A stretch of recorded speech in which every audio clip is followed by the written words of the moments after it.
I'd like to call this meeting to order. Adequate notice of this meeting has been provided by posting on the bulletin board in Village Hall, by mail to the Ridgewood News, the Record, and by submission to all persons entitled to same as provided by law. The schedule, including the date and time of this meeting. Roll call. Councilman Haché. Here. Deputy Mayor Seaton. Here. Councilman Boyd. Councilwoman Walsh. Here. Mayor Knudsen. Here. Please stand for the flag salute. I pledge allegiance to the flag of the United States of America and to the republic for which it stands, one nation, under God, indivisible, with liberty and justice for all. Please join us in a moment of silence for our men and women serving our nation and our first responders.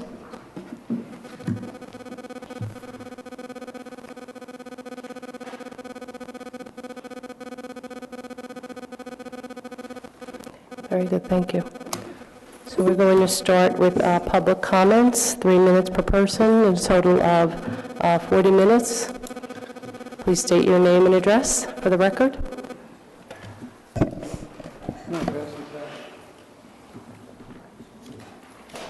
Oops. Oh, shoot.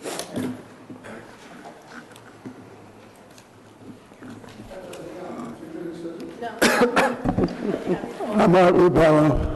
I live at 79 Ridge Road. Did you hear him? I've been around for a while. Can you hear him? No, sir, would you speak up, please? Art, Yeah? could you just speak into the microphone, Okay, please? I got you. I heard it last night. It was pretty dull. Nobody was speaking into the microphone. Anyway, I know, but you should be, this should be old hat for you, so. I missed the last meeting, and please forgive me, but I have some comments about the parking lot in front of the railroad station that you talked about, but I just want to put it quickly in front of you. The railroad station is on the National Register of Historic Places. The lot and the parking adjacent to it was built around 1914, opened in 1916. The place you're considering for parking was it was a park. It was created as a park at that time. It had an alley of trees that focused on the train station. And you can see in the photograph I showed you, those trees are probably about 6 years old. And there was a double, actually I didn't realize there was a double row of trees forming this, in France they call it an alley, of trees that focus on the railroad station. Now, the important thing here is to understand that both the building, which is on the National Register, and the lot work together in terms of design. It wasn't just some casual thing that they did to fill things up, but I think that the railroad was very generous in giving Ridgewood that land to do that in, and we really got to be very careful when we design that lot, or if we design that lot, we design it with that in mind, and we use some expertise, perhaps a landscape architect, to design that, because this is really one of Ridgewood's images. I know when I came down the railroad station, this was the image of Ridgewood that everybody sees, the trees and the plaza in front of it. And I think we got to work hard. I think it's possible to do what we want, but we got to work hard to do that. And I thank you. I appreciate it, Art. Thank you. Thank you. Good evening. Tony Damiano, 274 South Broad Street. I'm obviously here tonight because I hear there's going to be a parking garage presentation, and I thank council for continuing on with this much-needed effort. I hope we find that there is something for everyone in the plan. From what I understand, there is such a great need. I don't want to repeat myself. I've been repeating myself for 17 years now, but we did have 2 retail anchors closed this year alone in the past 4 months, Joseph Banks and Country Curtains. These larger spaces are hard to fill. Capital One Bank has moved to the west side. That is a huge space, which was formerly a retail space before North Fork Bank took over. We all know we have a problem with internet hurting the retail business. That's something we cannot fix, but we can fix the parking. We can get the employees off the street. I have faith in everyone that I hope this plan makes the grade. The restaurants, as you know, just keep coming, and any larger restaurant really has a problem with parking. And then in the daytime, the retail environment just is not what it was. You've heard me speak about this before. People from out of town choose an easier option like the Tice Farms Shopping Center and the mall, etc. So I really hope this one is approved. It is much needed. As I've said before, the formula with downtown just does not work. The rents are too high, the triple net is high, and the foot traffic is down. We need to bring liveliness back to the CBD. I do agree with Mr. Rubel. I hope none of the landscape is taken away from the railroad station to create parking. Personally, I just feel that'll be a Band-Aid on the wound and will really hurt the overall look of the downtown. I'm also not in favor of moving the bus terminal over to the train station. I think to spend $300,000 on that is really a waste of money. It'll cause congestion on Willsey Square. And also, when the parking garage, notice I said when, not if, when the parking garage gets built on Hudson Street, it would make most sense to leave the bus terminal where it is so that people can park and take the bus. So thank you. I'm looking forward to it. Appreciate it, Tony. Thank you, Tony. Hello. My name is Bonnie Chalik. I'm at 110 Sheridan Terrace in Ridgewood. I am a member of Moms Demand Action and the Bergen County Brady chapter, both gun violence prevention organizations. June 2nd is National Gun Violence Awareness Day, and last year, like so many towns across America, Ridgewood voted unanimously and passed a resolution to honor this day. I hope we can do it again. I was held up at gunpoint when I was in my 20s, walking home from work at 7:30 at night. Luckily, my pocketbook was the only thing taken and not my life. I am standing here today for those who can no longer do that. I am standing here for the roughly 91 Americans who die each day due to gun violence, for the 7 kids under the age of 20 who die each day, and for roughly the 150 people who are treated each day at hospitals for gunshot wounds. Gun violence not only devastates families, but affects communities. Ridgewood was touched by gun violence in 1991 with a shooting at our post office. Nearby towns who have already signed up for Gun Violence Awareness Day for 2017 are Glen Rock, Fairlawn, Mahwah, Oradell, Clifton, just to name a few. The Wear Orange campaign was inspired by friends of Hadia Pendleton, a 15-year-old Chicago student killed by gunfire. Her friends decided to honor her life by wearing orange. It is the color hunters wear in the woods to protect themselves and others. It symbolizes the value of human life. In wearing orange, you not only raise awareness, but show commitment to reducing gun violence. I was hoping this year, if the resolution is passed at the next meeting, we could maybe do some orange ribbons outside of Village Hall. I would be more than willing to purchase them, put them up, and take them down. And I have last year's resolution that I will give to the village manager. Thank you. Okay, thanks, Bonnie.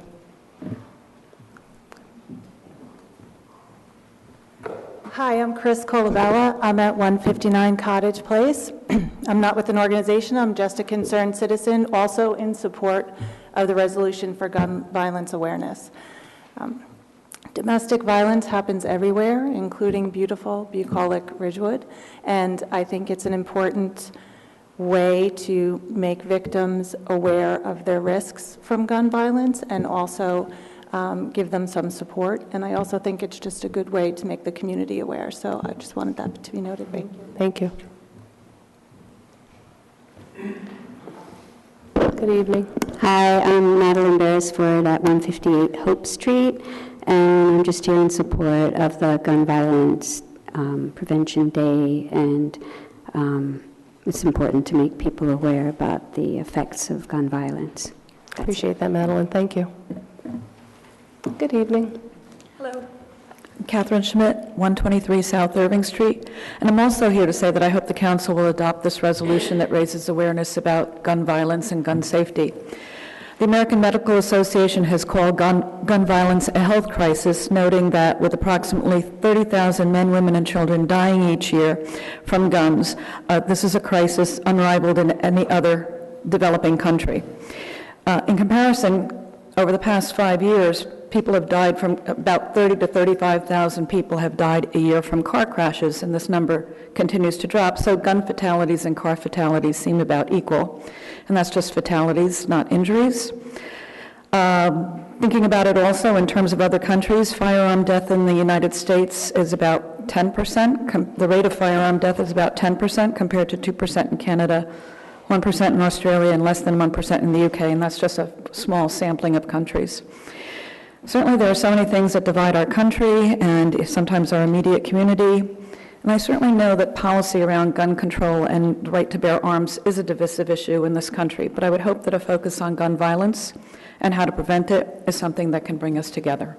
Thank you. Thanks, Thank you. Catherine. Good evening. Good evening. Rorick Hallaby, 374 Evergreen Place in Ridgewood.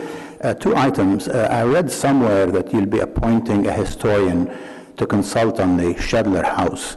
Now, this is an idea that I had about 5 or 6 years ago when I wrote to the paper suggesting that, just so that you can have a professional, not some starry-eyed romantic, who would actually tell us about the value of the house. Now, my concern is who will choose that historian?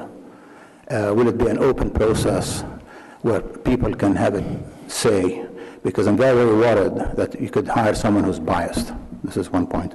My second point, I was looking at the Ridgewood mailer that Heather sent out, and I was quite impressed by that under the old regime, the leadership under Paul Aronson, a man with whom I fought many, many times, but still, that the tax increases were 0 in 2013, 0 in 2014, 1.2 in 2015, and 1.6 in 2016.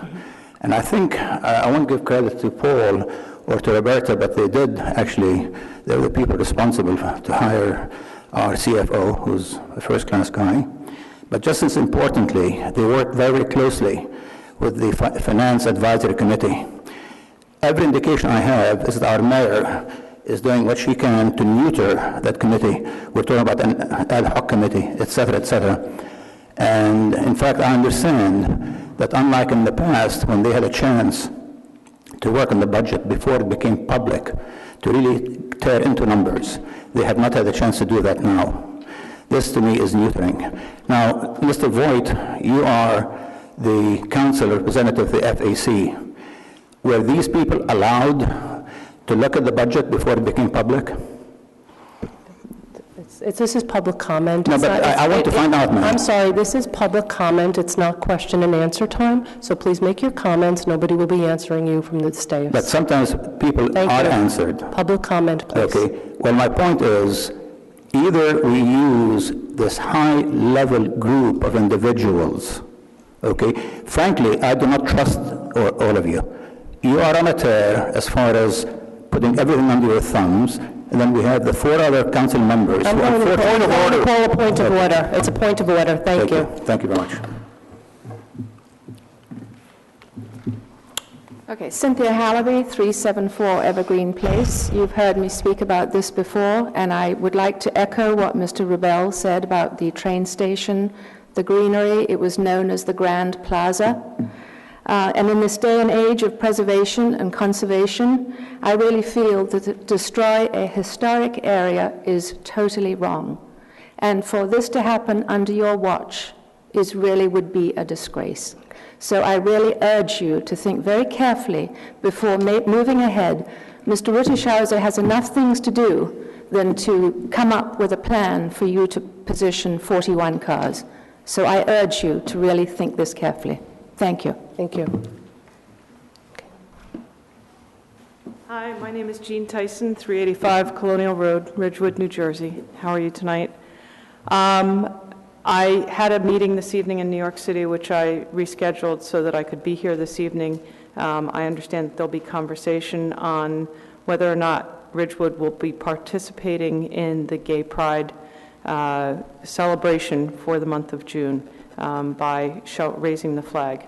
And so I hope to hear the conversation so that I can understand the direction in which we go. And of course, can't help myself but to say I urge the council to recognize the value of demonstrating how strongly we welcome diversity in our community and that we value every member of our community. So I hope that we move forward with hanging the gay pride flag for the entire month of June. Thank you. Thank you. Evening. Hi, Lorraine Reynolds, 550 Windermere Avenue. I just want to say I think the addition of 41 cars at the train station would be invaluable to commuters. That strip of land that you are, thinking about narrowing, I've never seen any, it's not used as a park, it's used as a walkthrough. You'll still have the sidewalk, you'll still have a little greenery, you're going to be adding more trees, and 41 cars at the train station where people can get to the train in 60 seconds after they park is just completely invaluable. I think it's a no-brainer, and I think it's an ingenious idea, and I hope you go ahead with it. Thank you. Thank you. Thank you. Okay. And with that, we'll end public comment. And before we go on to our next items, I just wanted to let Bonnie know, yes, we will take a resolution on Wear Orange for gun violence awareness. That will be on our agenda. That's a definite. Mr. Rebel, thank you. We will, is Art still here? Did Art leave? Oh, there he is. Okay. So we will definitely respect the historic integrity of the train station. In terms of the historian for the Shedler House, it is the same historian historian architect that did the work on the train station. Correct. And so every attention to detail will be attended to. Mm-hmm. In terms of the FAC's role in the budget, we were very mindful and absolutely respectful of the requests and needs of our staff. And we have professionals on staff, and we left the budget to that. I don't know whether or not FAC members attended the meeting, the budget hearings. They were certainly welcome to do so. And finally, we are not going to tolerate the ongoing personal attacks from that lectern any longer. It will not happen. It's a violation of Robert's Rules of Order and protocol of this meeting. It will not happen again, and it will no longer, absolutely not be tolerated any longer. Thank you. Our first presentation is an addition of a name to a war memorial, and I know Christopher Stout is here to discuss this and present this to us.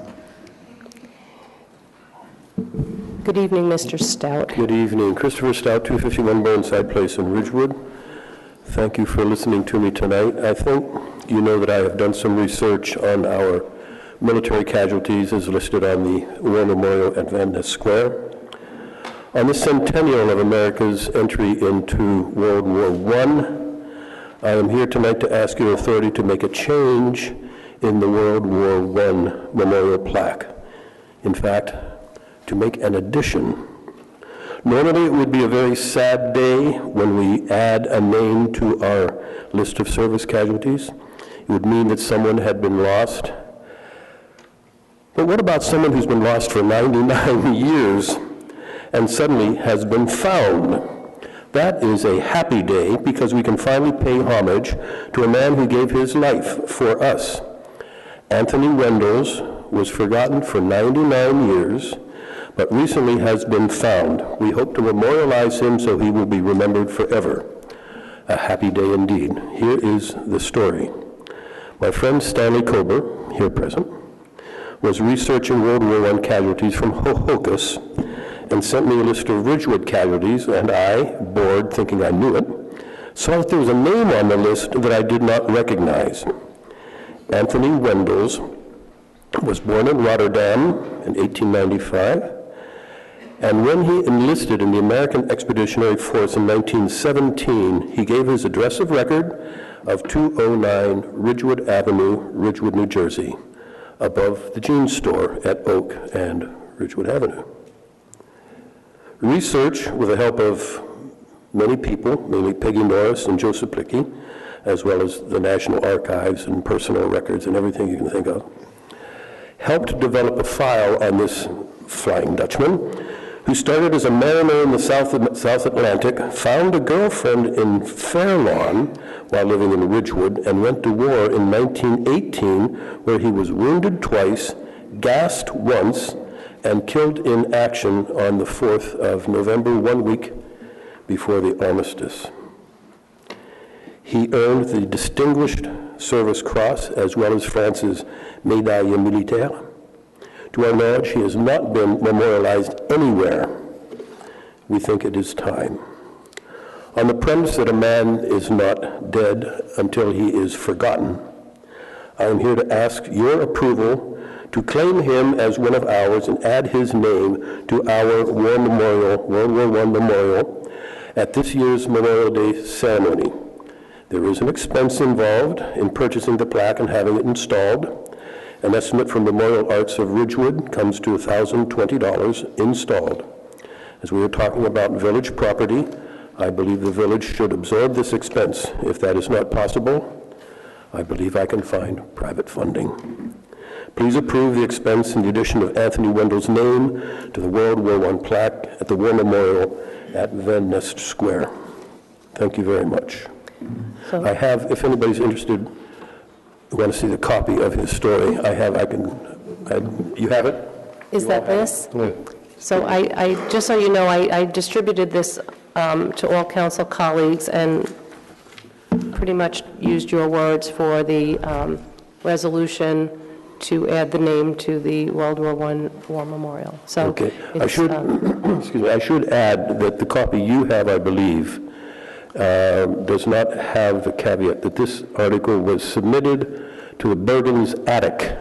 There's a newsletter of the Bergen County Historical Society made on May 2nd. It was submitted by Peggy Norris. So just for attribution, all right? Great. So I had the opportunity to speak to Chris about this, I guess, last week, and we're really just thrilled and honored, I believe, to add this name to the plaque, and wanted to thank Afina, Joseph Plicky, who's here, Stan, and Peggy, of course, for all the work and going into the research here. So it's really appreciated and not forgotten, never forgotten. Yeah. Thank you. Any questions for anybody? Are we going to just vote on it, or? Oh, no, it's on the resolution. It's on the resolution, okay, so we're not got it. voting. Thanks. We'll do a resolution. Got it. Okay. All right, thank you. Good. Thanks, Chris. Thank you so much. Thank you.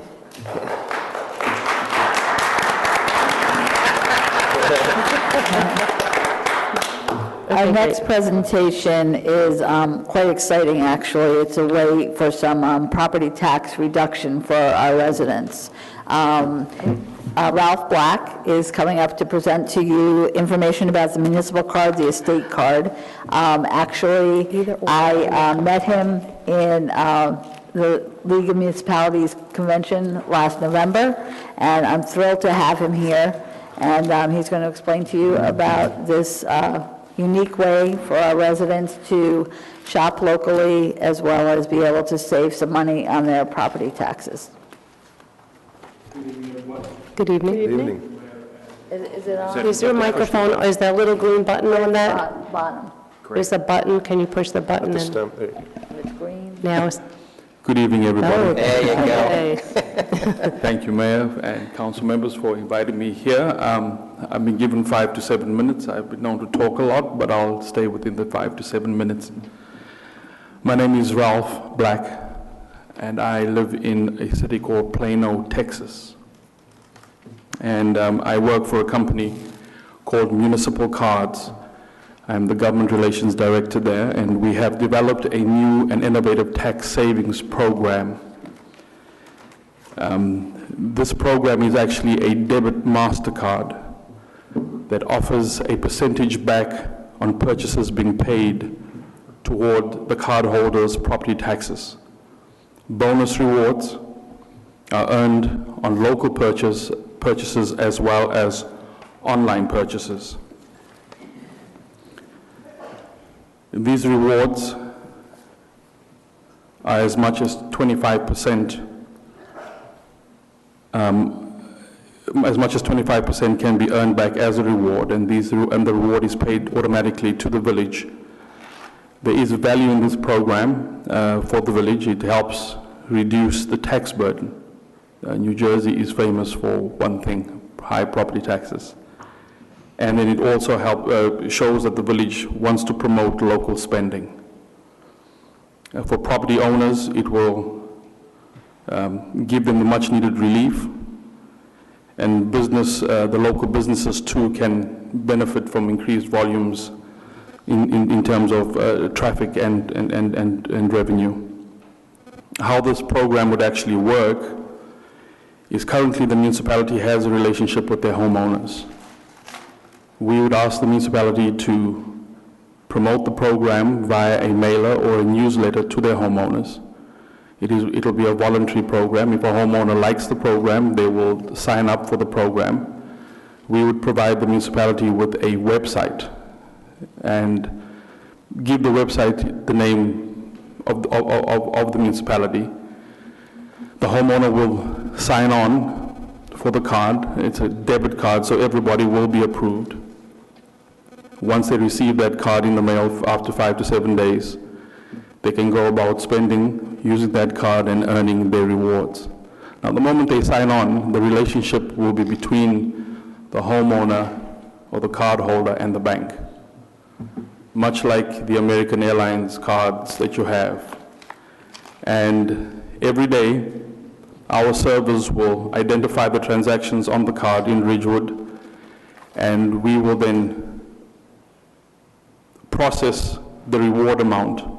And at a time that the council or the tax collector says we need to pay it, we will make the payment to the village directly in the format they are currently receiving escrow payments from mortgage companies. You may choose to receive the money earlier than it is due, and we'll be happy to transmit those funds to you. On the reward, there are 3 levels of reward. There's a 0.25% on every dollar. That's the base reward. And as much as 10% at participating local merchants. And then online, they can earn up to 25%. Currently, we have 3,200 online merchants already signed on.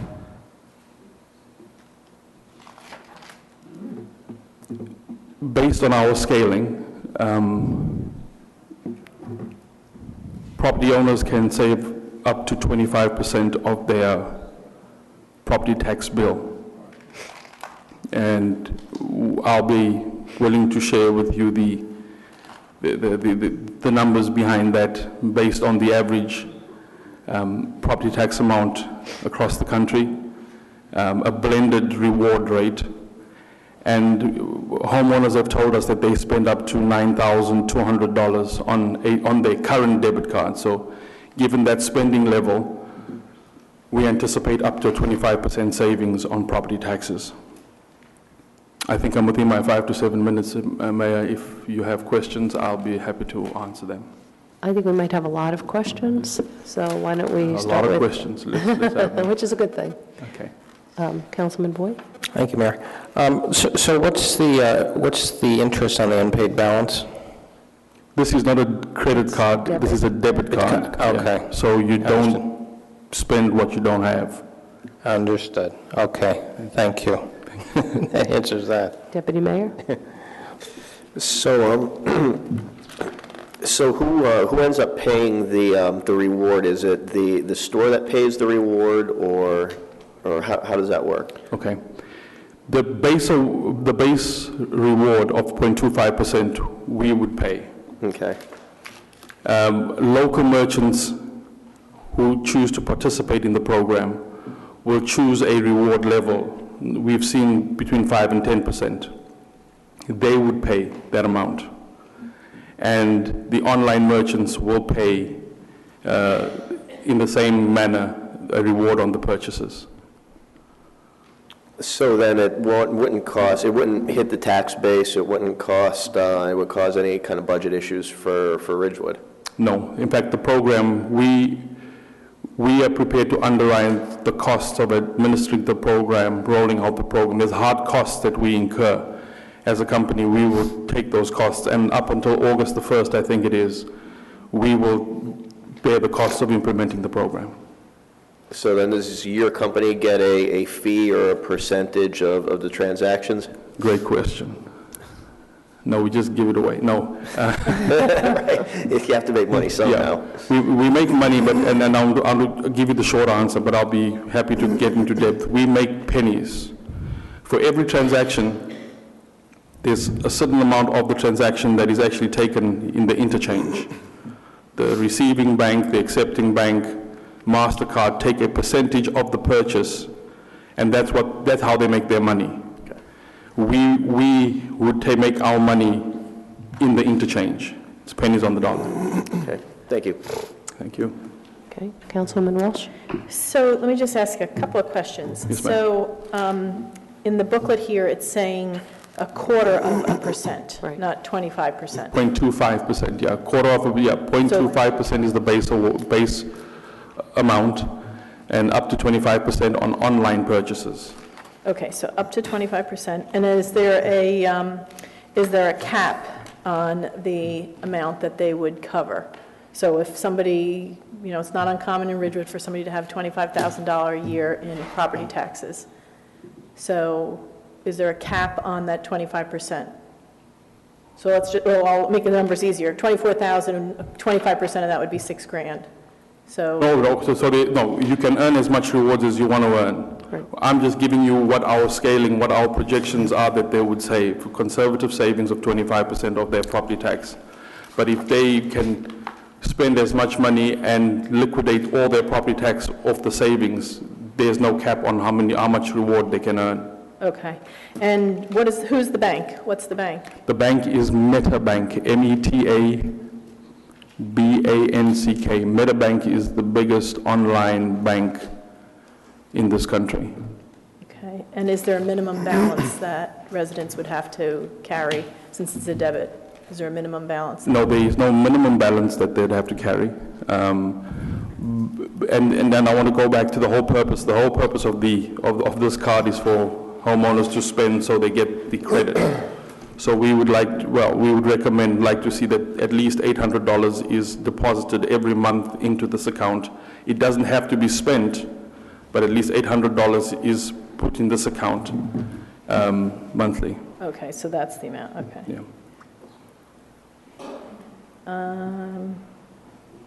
And where is MetaBank out of? MetaBank is out of Iowa. They have their headquarters in Iowa. I think the MetaBank Financial Services is out of North Dakota. Okay, that's all I have. Councilman Hochet? But I'll confirm where we'll be dealing with and where they are in an email. Thank you. So can you please explain to us how the merchants would set, obviously it's voluntary for the consumers who are using the card to participate, and it'd be voluntary, I'm assuming, for the merchants in terms of what level of discount they would offer. Correct. Now, I would imagine that being a debit card, not a credit card, the most automatic discount that a merchant would be able to offer is something that would be, what would be the equivalent fee on a credit transaction versus now using a debit card? How does that work, and how do they set those levels, and why is it higher for online purchases than for local? Okay. The local merchant participation is also voluntary. They will be able to go onto a website and fill out their information on this website. We make it extremely easy for them to do so. And they would select based on how much money they have for marketing, if they do any marketing, how much money they spend on promotions a year. They would then elect what percentage of reward they're willing to offer. That amount is totally on them. However, it can be changed as and when they wish to change it. So that's where that reward would come from. There's no contract, so if they decide they don't want to participate, they withdraw with no penalty. If they wish to get back in the game and offer for a promotion, maybe it's a holiday or they're driving a promotion, they can go back on and just put in the amount and our servers will pick it up And once a cardholder comes and makes that spend, our servers will pull that reward amount. I hope I've answered your question comprehensively. Then the other question is, how long have you been running this program? Because I would like to know how, and I'm not sure if you have the statistics, but how effective is it at generating new business versus bringing in just repeat customers and kind of giving discounts to guys who are going to come to your store anyway? Okay. How does that work? Yeah, I'm going to approach this in this way. We've spent 8 years in research and development of this product. It actually started in 2008. My CEO's uncle ran for office in Southfield, Michigan, and he ran for city treasurer. His last name is Lowenberg, and so every sign had Lowenberg for lower taxes. After winning the election, he was asked by my CEO, how are you going to lower taxes? He said, now that I've won the election and in office, and I'm looking at all the increasing expenses and the pressure on the budget, I may have to raise taxes.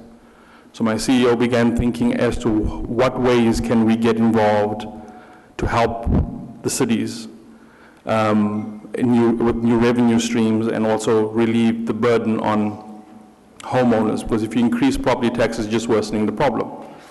And we noticed, the CEO noticed that credit card payments, people were paying more and more by debit or credit card and less by cash or check. And in the interchange, that's where he saw, well, perhaps this is something that we can use to increase additional revenue streams. So for 8 years, we've been pulling together all the technology and doing all the research. This program came live a couple of months ago, no, several months ago, 4 or 5 months ago. And so all the projections we have are based on modeling and scaling. Looking at projecting that, we project that in terms of new business, we will see an increase of at least 15 to 20% for local businesses. And an increase in foot traffic. Now, let's assume that a business is just offering one-time promotions. It's costing them some money, but it's only for that particular period of time.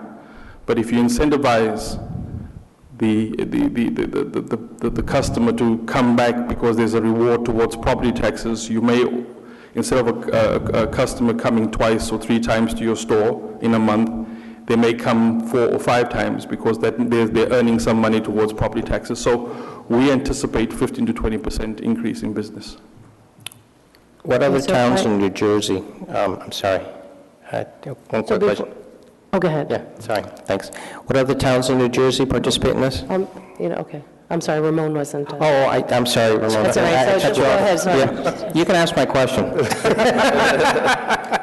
Councilman Boyd, just one more question, because I know, and obviously a lot of this is based on assumptions. I know one of the assumptions was that the level of savings could be up to 25% based on kind of the average tax bill across the country.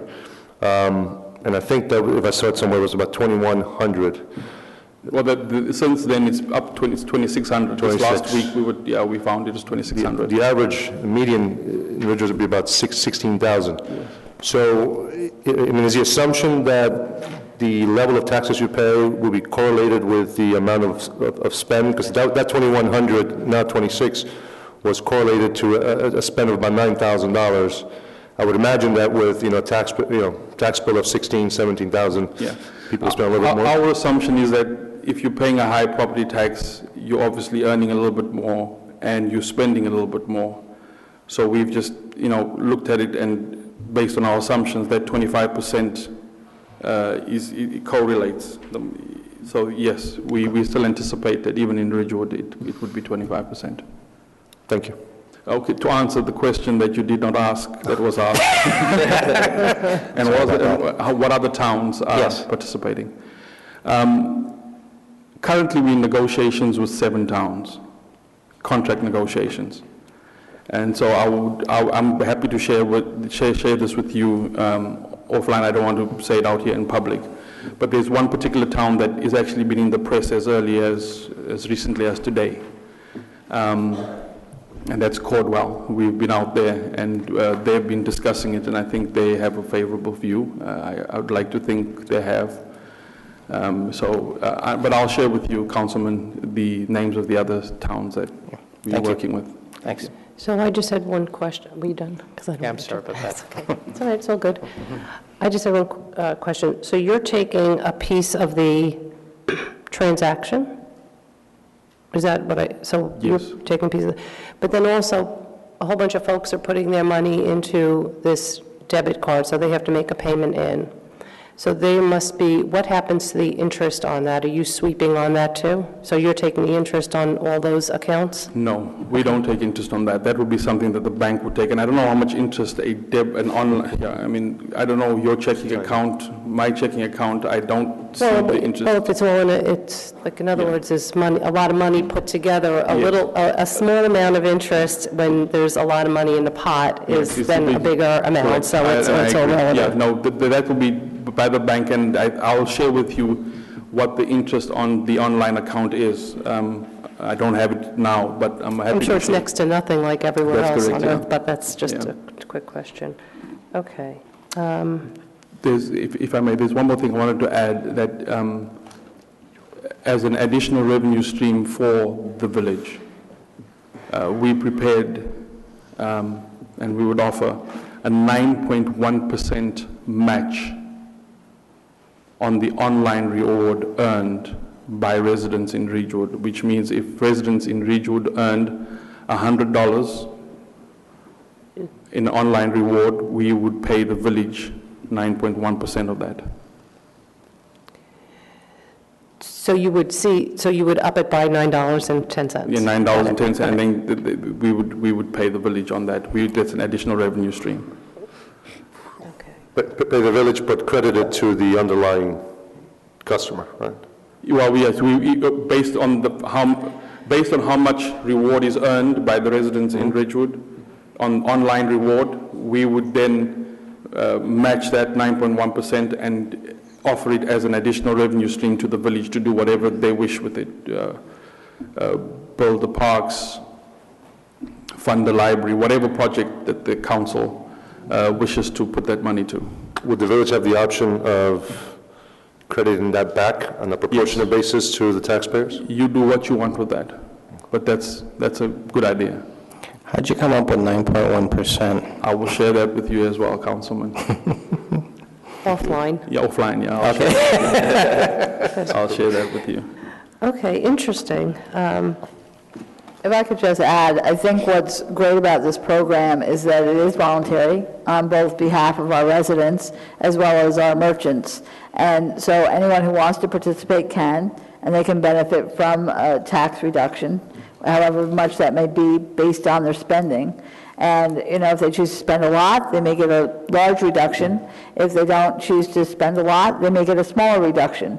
But again, it's not obligatory, it's totally voluntary on both ends. And as Mr. Black pointed out, certain times of the year, let's say we're near the holidays, merchants might decide at that time of year they might want to give a 2% or 3% for a certain weekend to bring a lot of customers in. That's up to the merchants, and then they can change it back and go and reduce the amount that they want to do. And as he said, there's no contract, and so those people can, the merchants can decide to opt out for a while. They could opt out for as much as 6 months and then return to it after that period of time and come back in. So, that's up to each person individually to make that decision for themselves, as well as each merchant to make that decision for themselves, which I think is a great program. And again, any way we can, the way I see it, any way we can help our taxpayers reduce their taxes with spending they will possibly be doing anyway, is a great thing. And in addition, I'm hoping, and this is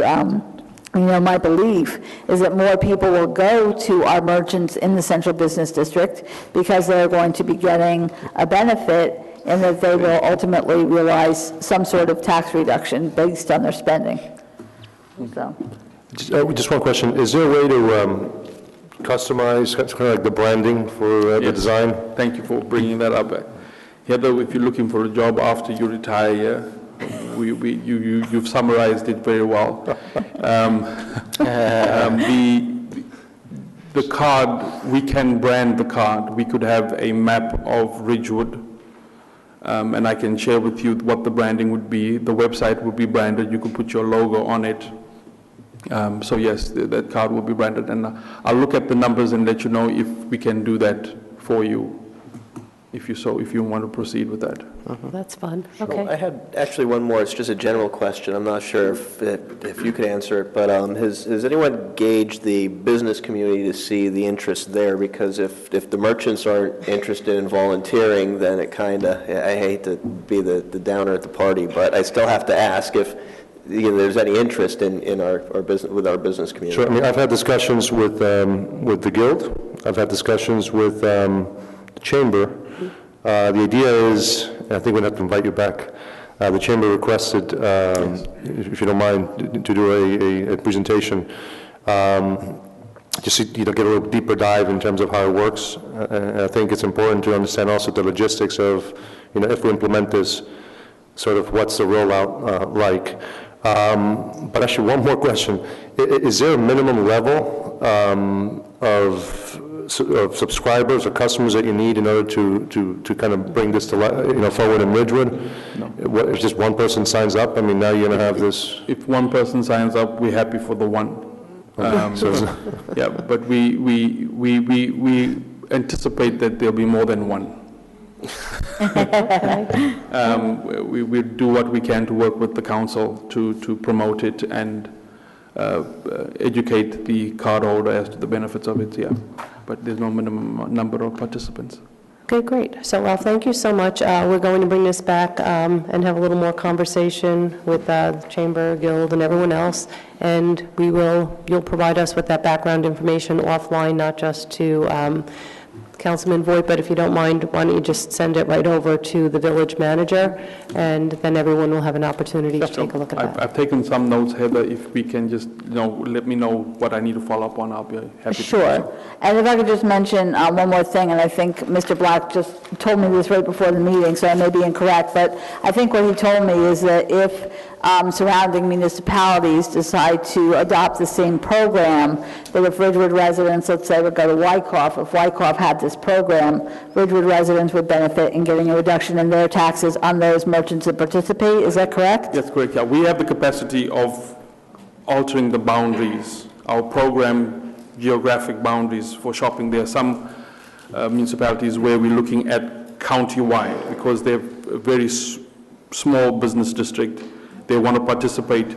We're looking at including regionally within that county other businesses as well. So it's something that we can look into most definitely. Okay, the other thing I do want to mention, we did go to the state about this and found out if we needed to go out for an RFP, and we've actually found out that they are a sole source provider because it's a unique program with a debit card and the way that they credit the property tax reduction, and so therefore, if we choose to go with them, we would not have to go out for an RFP. Okay, good. I think Councilwoman Walsh has one more question. Yes, ma'am. And one question, how do you define a merchant? Like, what are you considering a merchant, and who would be able to have a debit machine or access? Well, first, yeah, okay, let me address that. If they accept debit cards now, they won't have to change any of their hardware. Wherever a MasterCard is accepted, this card will be accepted. Okay. A merchant, I think, is anybody who is open for business, who sells commodities or services, can participate. So potentially, even property owners, if they're using their credit card to purchase supplies or any of the normal things that they would purchase, they could also earn that reward towards the property taxes with the village then? Yeah, that's correct, yeah. And just out of curiosity, if I go online and pay my car insurance with my debit card, is it every transaction? 0.25%. I'm sorry? It'll be the 0.25%, Okay. unless your insurance agent participates and offers more. Not likely, but yes, you earn the base reward. Yeah. So just to clarify my last question, meaning a commercial property owner, there's no distinction in terms of who gets credited. If it's just a residential versus commercial, doesn't matter. If they're paying property taxes and they have the card, we will pay they'll earn the reward and it'll be paid towards their tax bill. Thank you. Interesting. Okay, very good, Ralph. Thanks so much. Have a Thank you very good much for your evening. time. Thank you very much. Okay.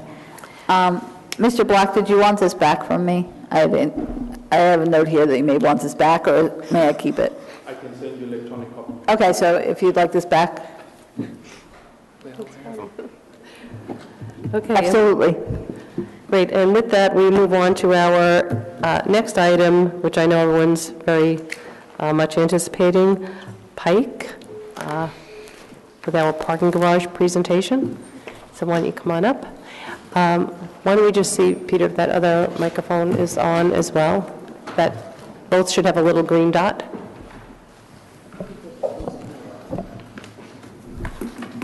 Oh, okay, so we didn't have to worry about us. Okay, great. All right, so first, why don't we just do a couple of introductions, introduce yourselves, tell us a little bit about Pike and why you're here, and then we can move on.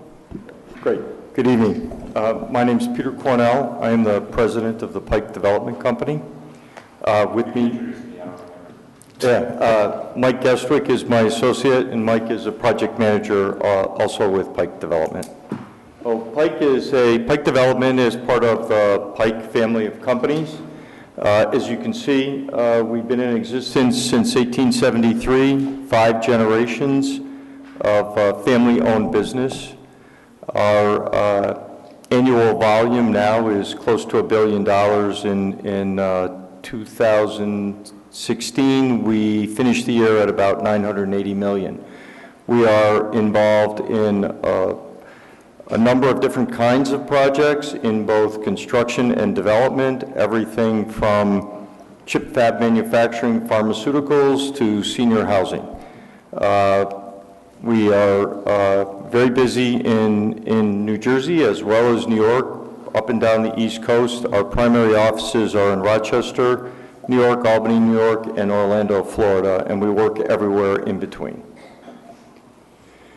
So just to give you, because we're talking about parking garages, we listed current garages. So these are garages that were recently completed in the last few years, and we also listed our current New Jersey projects and what we're working on here now in New Jersey.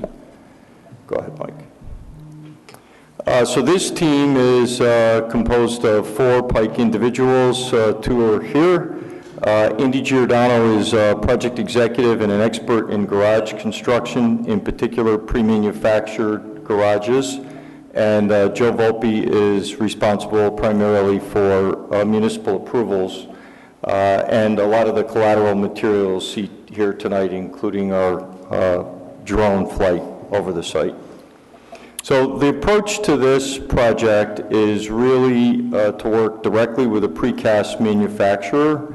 So we start with modular pieces that manufacturers already make, and then we look to modify those pieces to fit your site. So the majority of this garage is manufactured off-site in a factory setting and then assembled on location. The reason we look at doing it that way versus ground-up construction is there's substantial cost savings in a pre-manufactured system. And we've been doing this, I would say, probably for the last 15 years, using pre-manufactured. So of the garages that we construct, approximately 75% are pre-manufactured and 25% are built in place. The limiting factor or the reason to do pre-manufactured versus cast in place is the constraints of a site. So if you have an unusual shaped piece of property, we have to build it on site versus using pre-manufactured pieces. So the cost controls, or the way we would approach this, would be a predefined profit on the construction side and a transparent transaction. What I mean by that is Pike will take a 4% profit on the overall construction, and the entire bid process is transparent to the municipality. There are no hidden costs in the transaction. Once we arrive at what this ultimate structure looks like, then all the construction risk is ours. We give a guaranteed maximum price. The number never changes. So it's there's no risk once the number is established. We can do this one of 2 ways. We can own it and lease it back, or we can build it for the municipality and it would be their garage from day one. Either way, the construction number doesn't change. Go ahead, Mike. So you're all familiar with the site. You've looked at other garages on the location, so we're just showing an aerial of the site. The surrounding property on both Hudson and Broad. The approximate dimensions of what this garage might look like, taking into consideration the easements and the rights-of-way that are around the property. So those are the project limits, and we try to work within those limits. And so we've come up with a precast approach to the garage. That little piece over the door is your artifact. Federici. And when you look at the Broad Street side, we're looking at more of a brick finish, and when you look at the Hudson side, it's more of a stone finish that matches the church. This is a work in progress, and this can certainly change with input from folks in the municipality and all of you. But this is a preliminary drawing, preliminary sketch of the way we believe it would work and still be an affordable structure. Important to say that the elements are precast to keep the cost down. Right, yeah. So in case I didn't make that clear before, the reason for the precast, and that is real brick embedded in the precast, the reason for precast is to definitely keep the cost down and cost controls. So you can, I mean, the old-fashioned precast was just a rubbed concrete, and that's all you ever saw. Nowadays, we can change it, and we can give it a little personality. We can add brick, we can add stone, we can add other elements. So there are just two elevations, one from Broad Street, and the other side. You can see that on the spandrel panels, those are the horizontal panels, you can see that the stone there is an illustration of what's currently on the church. So this is a brief video which will show the site in real time. And I think a lot of this doesn't need any explanation. Most of you know where it is and what it is. About halfway through, we set the drone at the elevation of the top of the building, and we do a fly around to give you a 360, and I'll point out when we get there.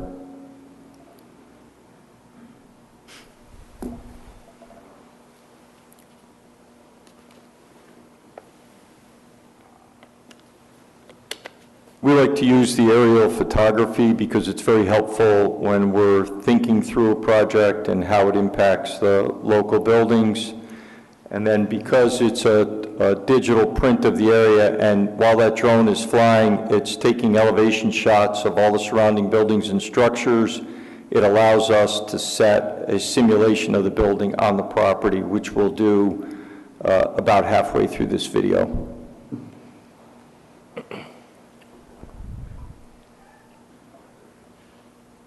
Cars look like they're moving fast. Yeah. Some speeding tickets. Your cars aren't really going that fast. We sped up the video, so very safe drivers.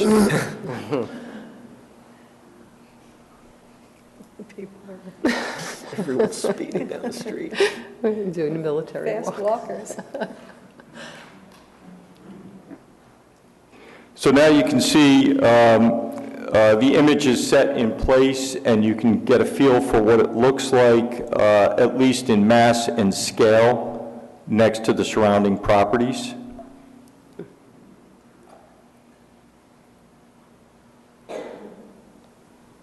And it gives you an idea of the length of the garage and how it impacts everything that's around it.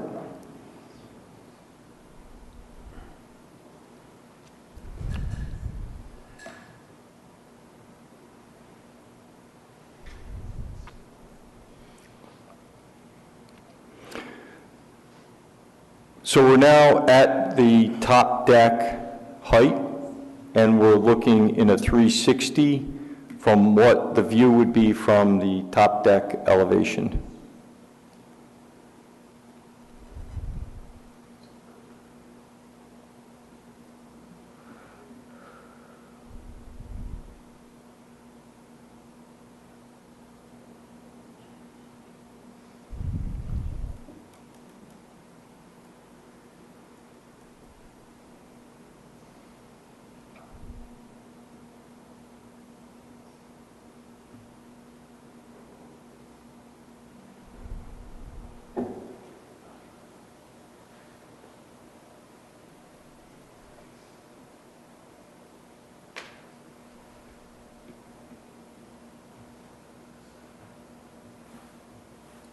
And this just shows the adjacency. You can see on that corner there an easement needs to be maintained, and that's the tight spot. The way the garage is laid out, it does allow fire access on all sides.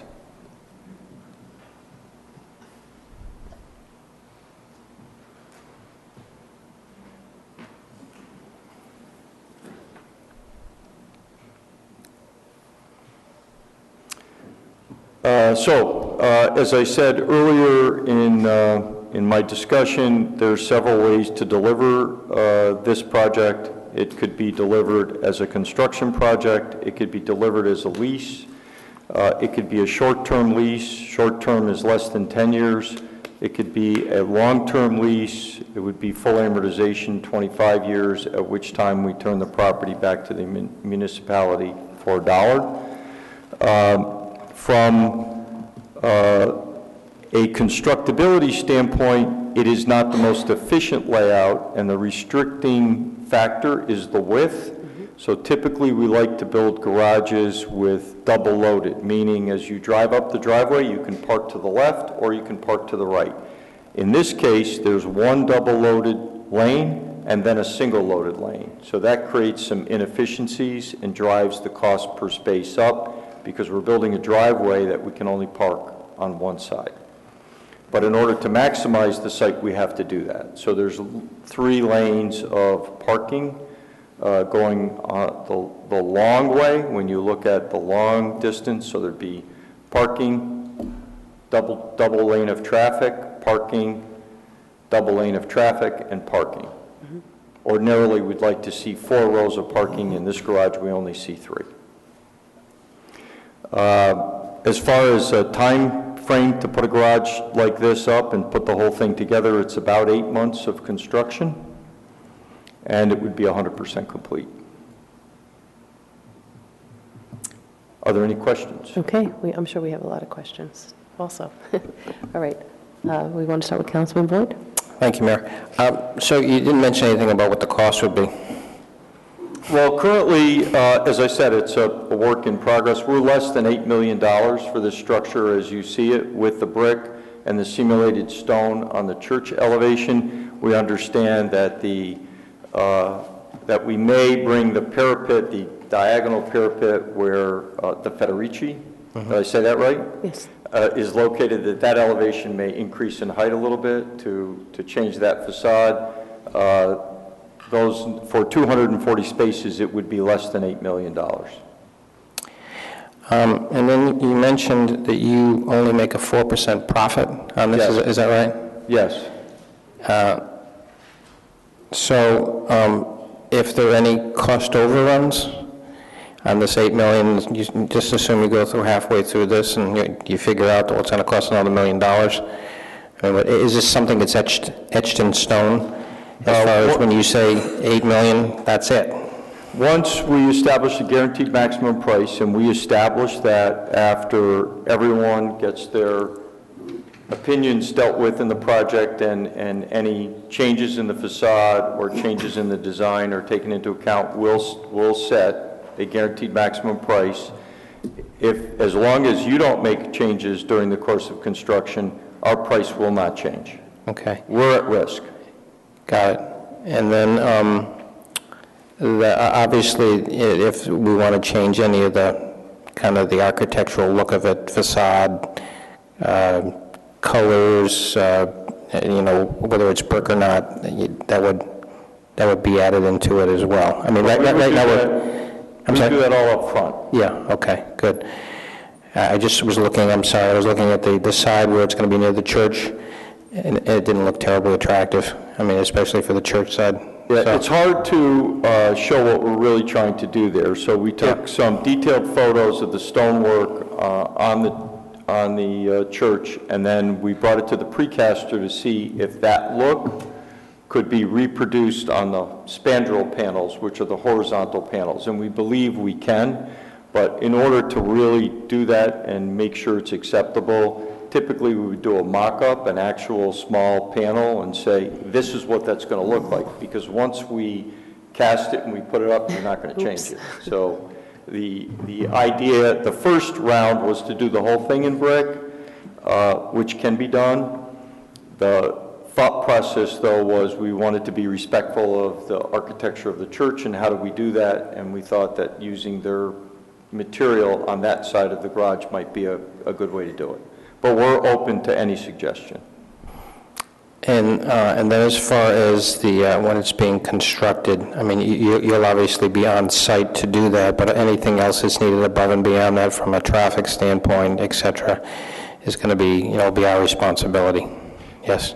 Yeah, I mean, in looking at the assembly of that garage, the Hudson Street adjacent to the church, we looked at that, and if we could take half that street, place Jersey barriers in the middle of the street, and restrict the traffic to the one lane during the construction period, I think that's all the space we would need. And we would keep open the backside to all of those businesses so that they would still have access for the deliveries and whatever else goes on there. But of course, the parking's gone during that construction time period, so other arrangements have to be made for all those folks that park there.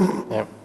I mean, that's going to be important to make sure that that area is as undisturbed from a business standpoint and from a church standpoint, so that things can kind of function as they hopefully normally would. So yeah, our operations people would come and meet here with all of you folks and really think through the logistics, delivery times. You're going to be moving massive pieces of concrete on your roads and streets. Typically what happens is they come in the late evening, 2, 3, 4 o'clock in the morning, they set up, and then they're set the next day, and then we repeat the process. So we try and keep the big trucks off the road during the high traffic times. and I'm sorry, one last question. I don't. Take your time, Okay. as many as you need. Yeah, and so you mentioned for the 8 million it was 240 spaces. Is that about right? Yes. So if we wanted to squeeze in as many spaces as possible in that, and stay within kind of the confines of the lot itself, and also from a size standpoint, can you squeeze any more? Well, we used a 9.5-foot width for the space because it's a comfortable width. I mean, some garages are built at 8.5 feet. I refer to those as door bangers. There's a lot of nice cars here in Ridgewood, and I know I wouldn't appreciate it if the space was too tight. The only way I see adding more cars is adding a floor. Okay. Thank you. You're welcome. Deputy Mayor Seaton. Thank you. Thank you for your presentation. What was the height of the garage? 38 feet currently? Under 40? Under, yeah. Okay. So it would depend on where we end up with that top parapet and where you like to see it. I mean, we like to see that top parapet at sometimes 48 inches as opposed to lower, just for more security, but that would adjust that height. And would you or representatives of Pike be available for community meetings or meetings just so residents or business owners or anybody would be able to ask questions or give comments and things of that nature? Yes, it would be Mike and I. I mean, with Pike, there's a lot of consistency with the people that are involved. We have 600 employees, but once a person starts on a project, that person is responsible to stay on the project till it's complete. Okay, thank you. You're welcome. Councilwoman Walsh. Thank you. Couple of quick questions. So it's modular design, And Yes. you said that manufacturers already make it. Who's the manufacturer? Well, there are several precasters that operate within the state of New Jersey, and we would bid to all the manufacturers. I wouldn't want to pick one, especially in a public meeting, but we're looking for the best possible price. We have priced it with unit stress in order to get budget numbers for purposes of this presentation, but this will be competitively bid, and I expect that number to go down when we competitively bid. And then, so who is the warranty with on the manufacturing? Is our warranty with you? Well, the engineer's stamp comes from the pre-manufacturer, so there's really two warranties. It's from the engineer who has stamped it and the manufacturer of the precast panels, and then there's Pike's guarantee beyond that. Okay. And then, so what is the like age that they give to the concrete? Age expectancy of a pre-manufactured garage? Yeah. It really depends on the quality of the maintenance. The salt is not a friend of a garage, and pressure washing and regular maintenance, concrete can last 30, 40 years. If you don't maintain it, in 15 years you'll start to have problems. So it's really, I don't want to put it back on you, but the things that you have to think about when the precast panels come together on the deck, if you've been in parking garages, and I'm sure you'll see a gasket or a caulk joint between those panels. Those joints have to be maintained, and the concrete surfaces have to be washed on a regular basis to get the salt off of them. But with regular preventative maintenance, you'll get 30, 40 years out of it. Okay. Now, you said the GMP is never going to change, ever? No, it does not. Once we sign a contract and there's a GMP, that number does not change. Okay, so what would be the parameters if there were changes, if we made changes? Is that in the agreement? If you made a suggested change, so let's walk down what happens, what the process is. So we have schematic designs now. The next step to solidify those designs would be to come on site and do soil borings, so we understand, or if you have soil borings, and I think you do. We do. We analyze those soil borings, we make sure we understand footings and foundations, and we might want to place some more borings where our footings and foundations are going to go to make sure there isn't any structure or anything else that's there that would change our number. So that analysis takes place.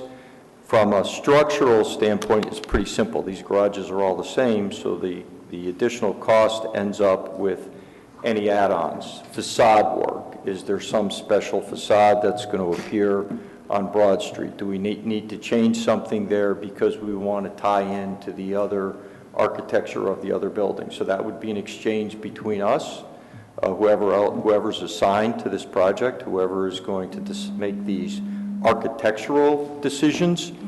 We put a final number on it. We give you a GMP based on our current numbers, and then any benefit of the bidding accrues to you. So as we go out, so we set a number, so your number will go down. Once we competitively bid, if there's a savings by using a different precaster, that precast benefit number accrues to the municipality's benefit, not ours. Okay. So then, in terms of pre-construction and prep of the lot, is that going to be part of this less than $8 million number, or is that going to be a separate? Our pre-construction services that we're doing now? Yeah, so what are you going to do to our lot, and is that going to be included in the $8 million? Well, anything that we're doing now is included in the $8 million number. We're not looking for a fee to come here and sell our work. So this is, we're selling a garage. Full construction. And/or, development services. And so the work we've done to date and the work we will do to get to a final number is on us. Once we sign the contract, if you make changes after that point, then it's on you. Okay. And then I guess the design was just compared to some of the other designs we've seen, that's a very basic design. what would be the upcharge perhaps for different designs? Well, it really depends on where you go with it. I mean, one of the things that I would say right now is you don't want to change the dimensions because those dimensions work for precast. So the only areas that you could really think about changing would be the facade work. So the level of additional expense is up to you. Do you want to have a $500,000 facade? Do you want to have $1 million facade? I mean, we don't care. We'll sit with you. Do you want to have cut stone arches? Do you want to have cut stone on that side and granite? Is the brick fine? I mean, as these materials change and as the cost of the materials change, the cost of the garage will go up. There's no question about it. Yeah, I mean, I think that's for all the residents and for the neighbors around there, you know, the last thing we want is an unsightly, you know, behemoth garage. Sure. So, you know, I think that's going to be critical in the process. So that with the cost, obviously, is going to be our biggest concern. And then I guess the last question, where can we see other garages that you've built? There was a list in the presentation, but I can send you photos of... Yeah, we'll send you photos and we'll send you a full list of addresses of other garages. Okay. Can we get a copy of that PowerPoint? Sure. Yeah, good, thank you. Yeah, wonderful. And then I guess there's just one last question. Have you ever had any like negative experiences with municipalities where you either walked off or couldn't finish a project? In Pike's history of almost 150 years, the only project that I can recall where there was an issue was the courthouse in the city of Albany, where our task was to rebuild an existing courthouse, and the methodology for finishing the courthouse was from the top down. And the architect of record insisted that the plumbing be installed from the bottom up after the job started, and we said we can't do that. If we're going to finish from the top down, we have to finish everything. So we parted ways with the city because we couldn't do it, and the contractor who took our place spent twice as much. So that was kind of a walk away, but that is the only instance that I can recall in almost 150 years. Okay. We have no bank loans, we have no debt, and we have no litigation. That's good. Thanks. Councilman Hache? I wish we could say the same. Just a question, I know we mentioned the height, and it's important for us to understand, you know, dimensions are important around here. You know, one thing is sort of the visual, you know, aesthetics, but also, you know, in terms of the size and how imposing the structure is. So I like the fact that it's, you know, less than 40 feet. How about the width of it relative to the size of the existing lot?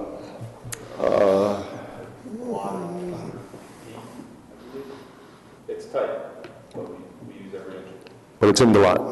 It's in the lot, yeah. Respectful of the alley and the easements all the way around. We don't touch those and we don't encroach on them. Got it. And I know that, you know, obviously what we're looking at is a sort of rough draft.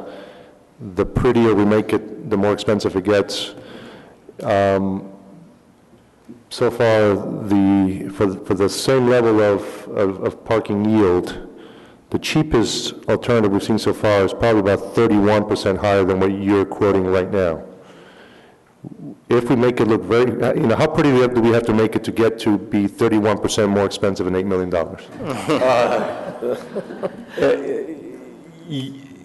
That's a tough question, and I'll do my best to answer it. But if I look at the Broad Street facade, it's roughly 100 feet in length, and call it 40 feet in height. So you have, what, 4,000 face square? Yes. That's right. 4,000? Just add the zeros. I want to know the face square footage. It's 4,000.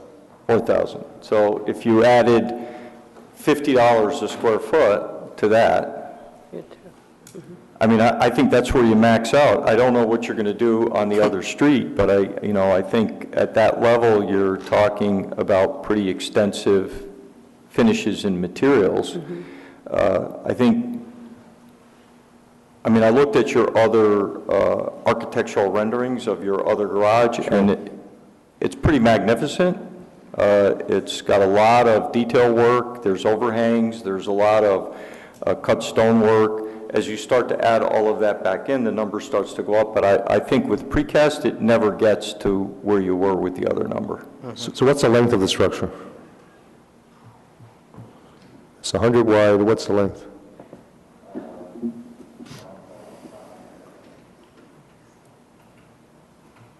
He's got a slide there. I don't know, can you see those numbers? I think 257 or something. 250? Something like that. Garages work better as rectangles, and they're big structures, and it's hard to hide a big structure. So we were talking about before 4,000, and now, well, then 10,000, so it's 14,000. You said, what was the cost per square foot to make it look? Probably another $40 a square foot. 40. Face square foot, not the... Right. So then, if we do both sides with a particular sort of treatment, then we were looking at about a $560,000 increase versus Probably. today. Okay. Seems reasonable. So again, that's 5.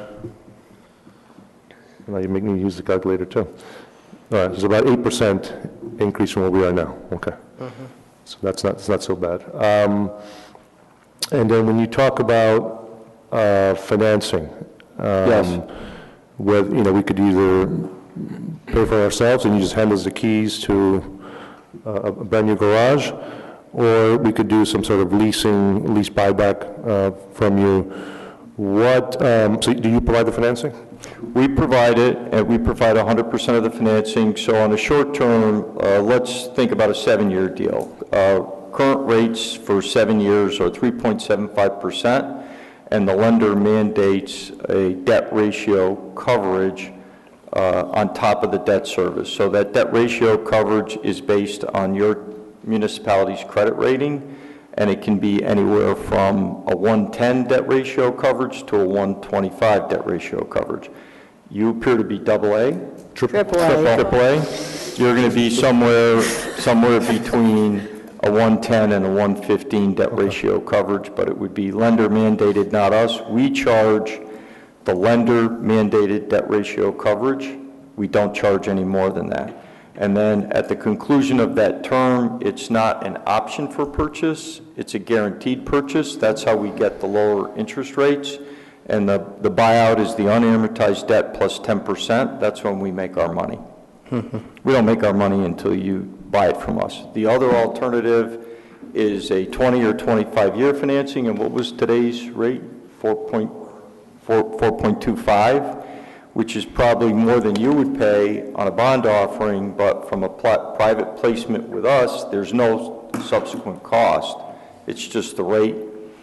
And from that perspective, it's fully amortized, and at the end of the term, we just give you the keys to the garage. We don't sell it. You take it over for $1. So it's you own it from the beginning. It's a short-term guaranteed buyout, or it's a long-term amortization, and you own it at the end of the amortization period. Another question I have, this is, I know that our discussions started relatively a short while ago, but maybe you can explain to us where the approach from different construction companies can be so different. Because what you're saying is that when we're talking through the design, when we're looking at all the elements that need to go in it, and until we basically sign a construction document with you, we're not on the hook for anything from you. Where would it differ from, in what determines other approaches from a construction company that would require a lot of the upfront costs and say, hey, Is it because you guys are so large that we don't have to give you any money up front for any design work or? Well, we're happy to accept any payment that you would like to make, but from my perspective, we, look, 80% of our jobs are repeat business. And the repeat business, because we generate relationships with our clients, we do have a large volume. Clearly, a privately held company that's doing almost $1 billion worth of work in the country, gives us the ability to extend ourselves a little bit more. We don't do it for every customer. We are somewhat discerning. We look at clients that can afford our work. So if somebody came in off the street and wanted us to go and look at a project and spend our money to develop it, we might not do that. But with a municipality that already owns the soil, already has the dirt, has already developed one garage, already has a price, and is really looking for a better alternative, from my perspective, you're a good risk. So we front the cost as a business development technique. That's how we do it. We do it for our major clients. We do it for Walmart. We're the largest, not that anybody here wants to see a Walmart, but somebody's got to build them. And we are the largest contractor of Walmart stores in the United States. How big is that distribution facility in Florida? Yeah, so 500,000 or 250? But we do their distribution facilities. Some of them are as large as 500,000 square feet. So those clients, we will come in and we'll do the preliminary work and the preliminary pricing for them, and we won't charge.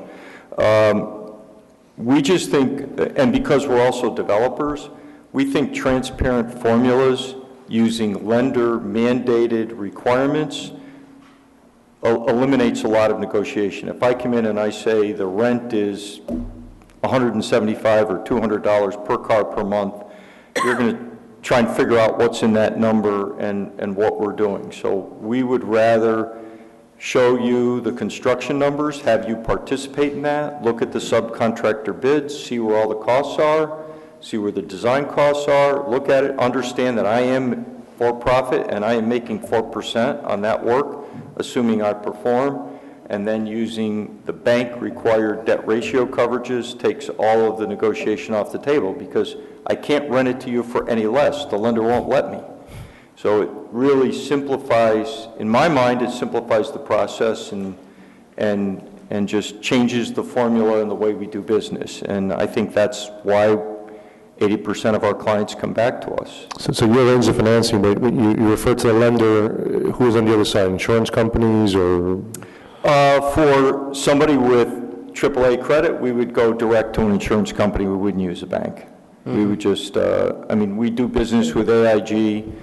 I think the last time I spoke to them, AIG has to deploy it's $50 million a day, 5 days a week. It's a crazy number. So they're looking for as many deals as they can get that have strong credit ratings to redeploy their money. Just one last question. Obviously, this is not our first rodeo. We've been down this road many times. We looked at many different proposals. One of the proposals that we looked at was, a company that offered to do the construction management, but and the financing. But in exchange for that, they needed to control the pricing of the entire parking utility in order to make that project sort of profitable, and then turn back the keys once they've extracted kind of the profit. You guys don't. It's purely financing with the garage as collateral. You're not looking to control the pricing on the parking utility or any other aspect. No, from our perspective, we would sign a lease with either your parking authority, if you have one, or we would sign it directly with the municipality, just so long as your credit's behind it. I don't really care who the signature on the lease is. Once we lease it to you, unless you want us to manage it, you're managing the garage. We're simply a construction and financing vehicle. The more popular option seems to be right now, because the interest rates are very advantageous, is the short-term option, because 3.75 is very competitive with what you could borrow the money at, and then you have time to decide if you're going to match this with another bond offering and go out for, more money. So it buys you time, but we're happy to do it either way. Right, yeah, so like, with the short-term financing option, you're not paying us anything until that first lease payment.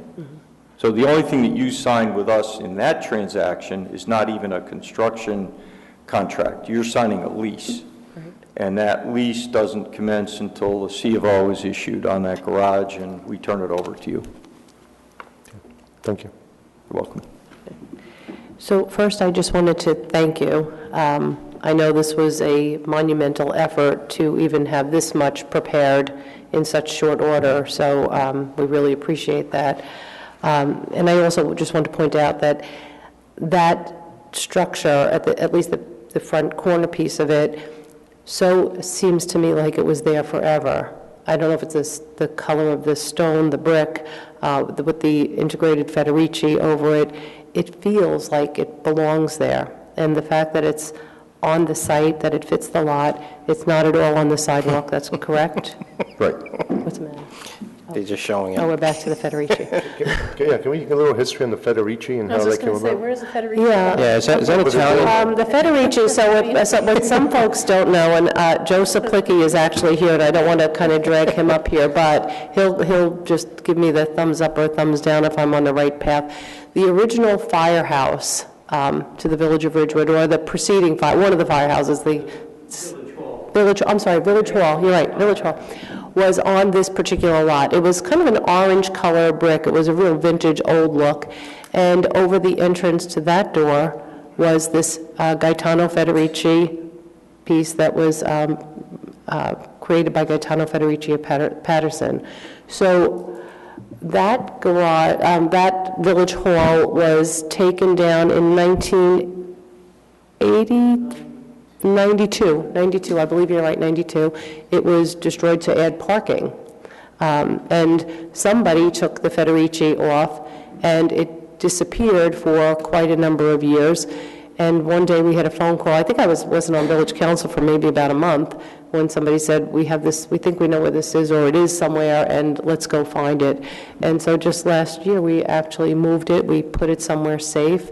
And actually, Ornella Muth, who is a former village resident, had been doing some work to restore it, but she moved down to Cape May. But in any event, we have the Federici. It's absolutely beautiful.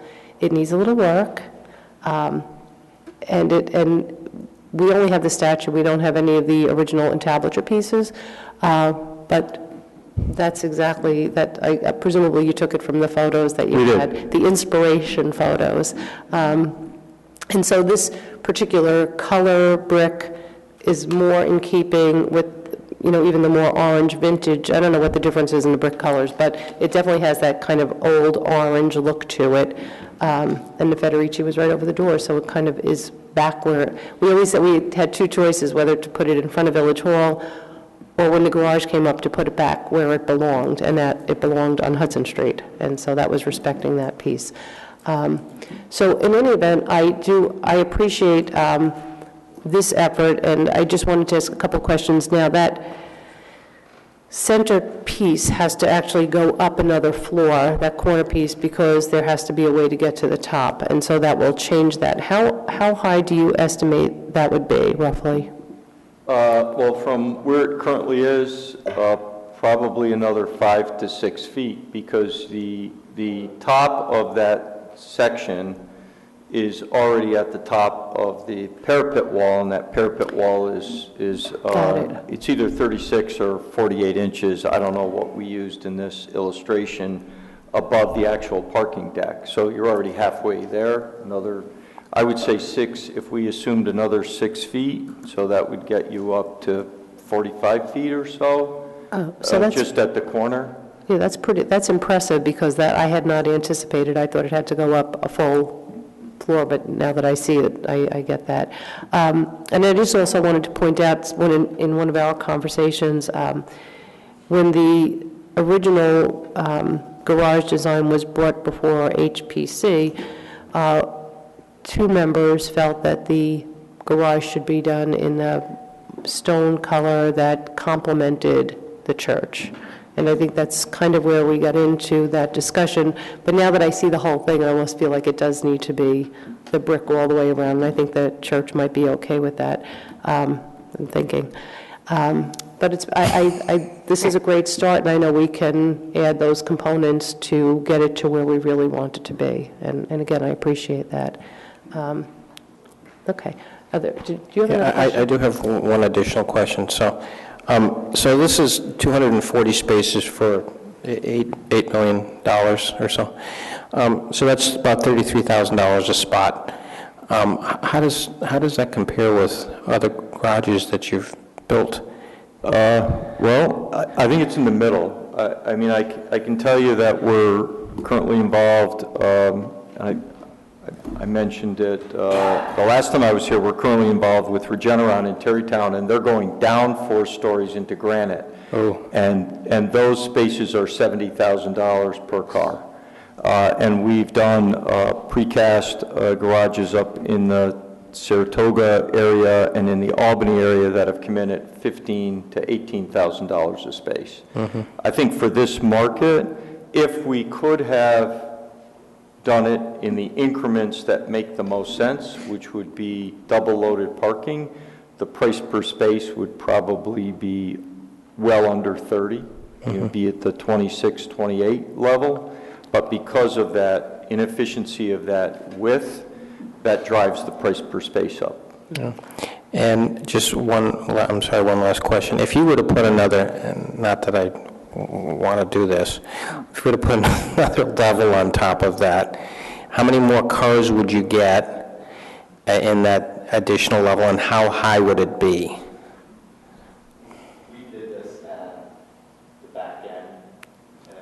I need you to speak into the microphone, please. Yeah. Maybe you can repeat it. How many spaces?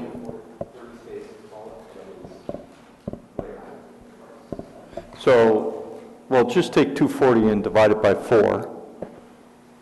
And that's what you're getting per floor. You're getting 60 space, additional 60 space, you get 200 spaces. So, yeah, and you'd probably go up another 10, 11 feet. Okay.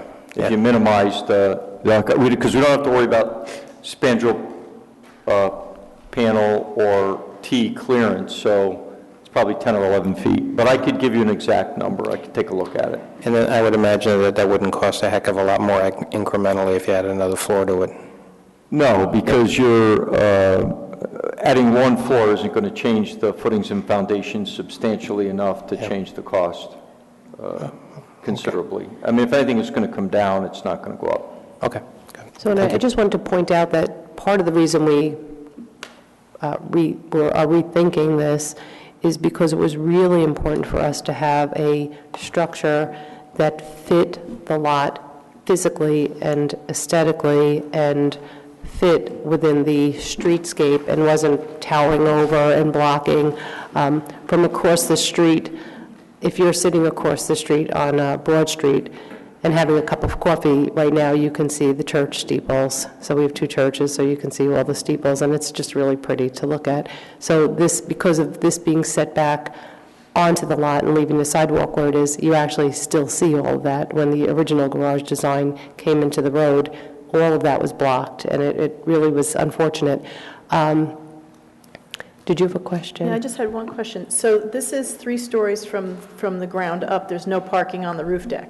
No, there is parking on the top. So it's 4 levels of parking. It's 4 full stories then? No, 3 stories full. 3 stories, but One, two, there's no three. cover on the top parking. The top Right, parking but so how's the elevator going to get up there then? That's the addition they have to put on. Yeah, we'll be extending that No, because it's already up front 4 feet. structure up another 6 or so feet. Okay, and that would be the code for the height? Yes. Okay. Yep. And then there'll be a stair tower and an elevator in this front structure, and in the far corner in the back, there's going to be a stair tower that is also going to be at the same height, because we need 2 methods of egress off the deck. Okay. So I just wanted to ask, so because now we're closing up, if you've been there, so we know we have that, I think it's 4 driveways into the Hudson Street lot.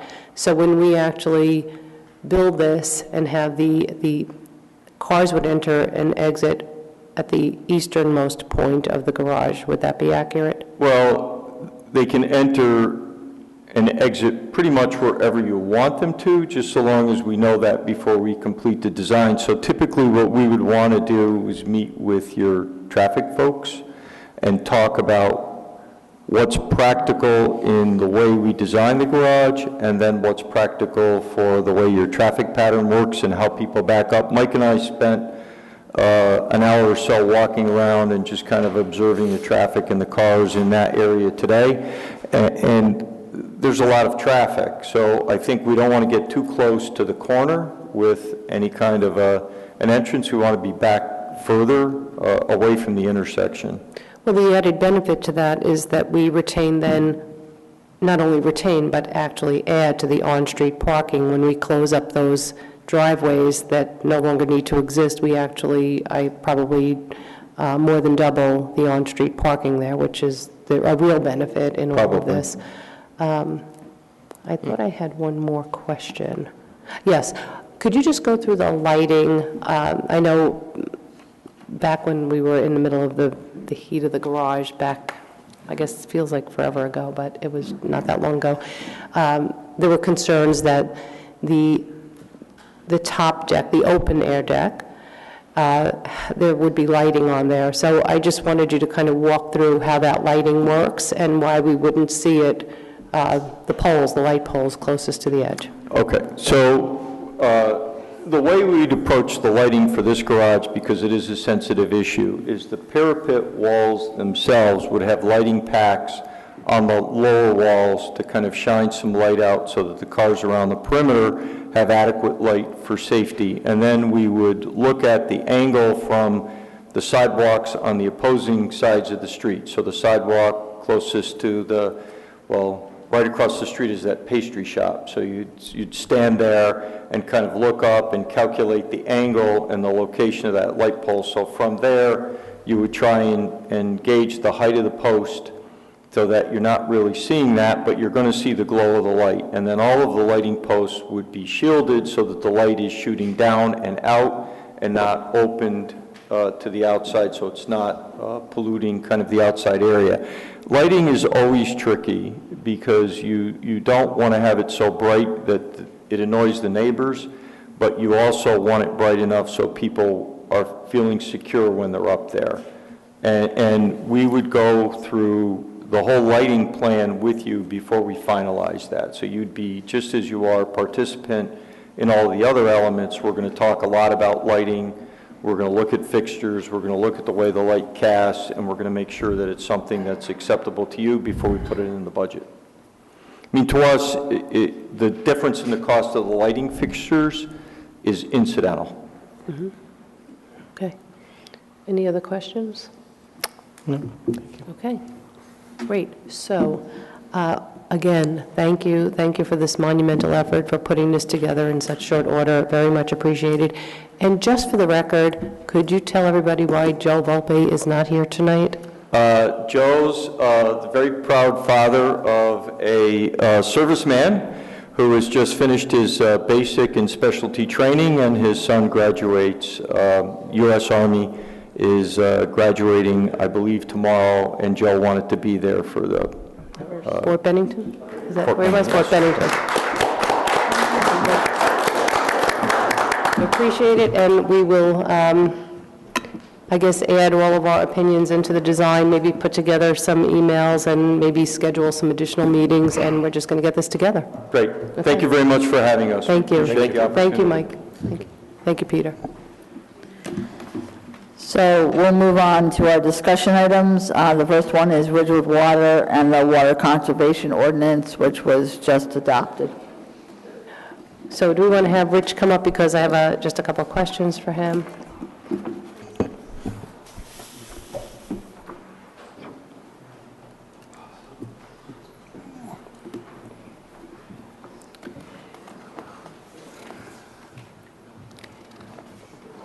So,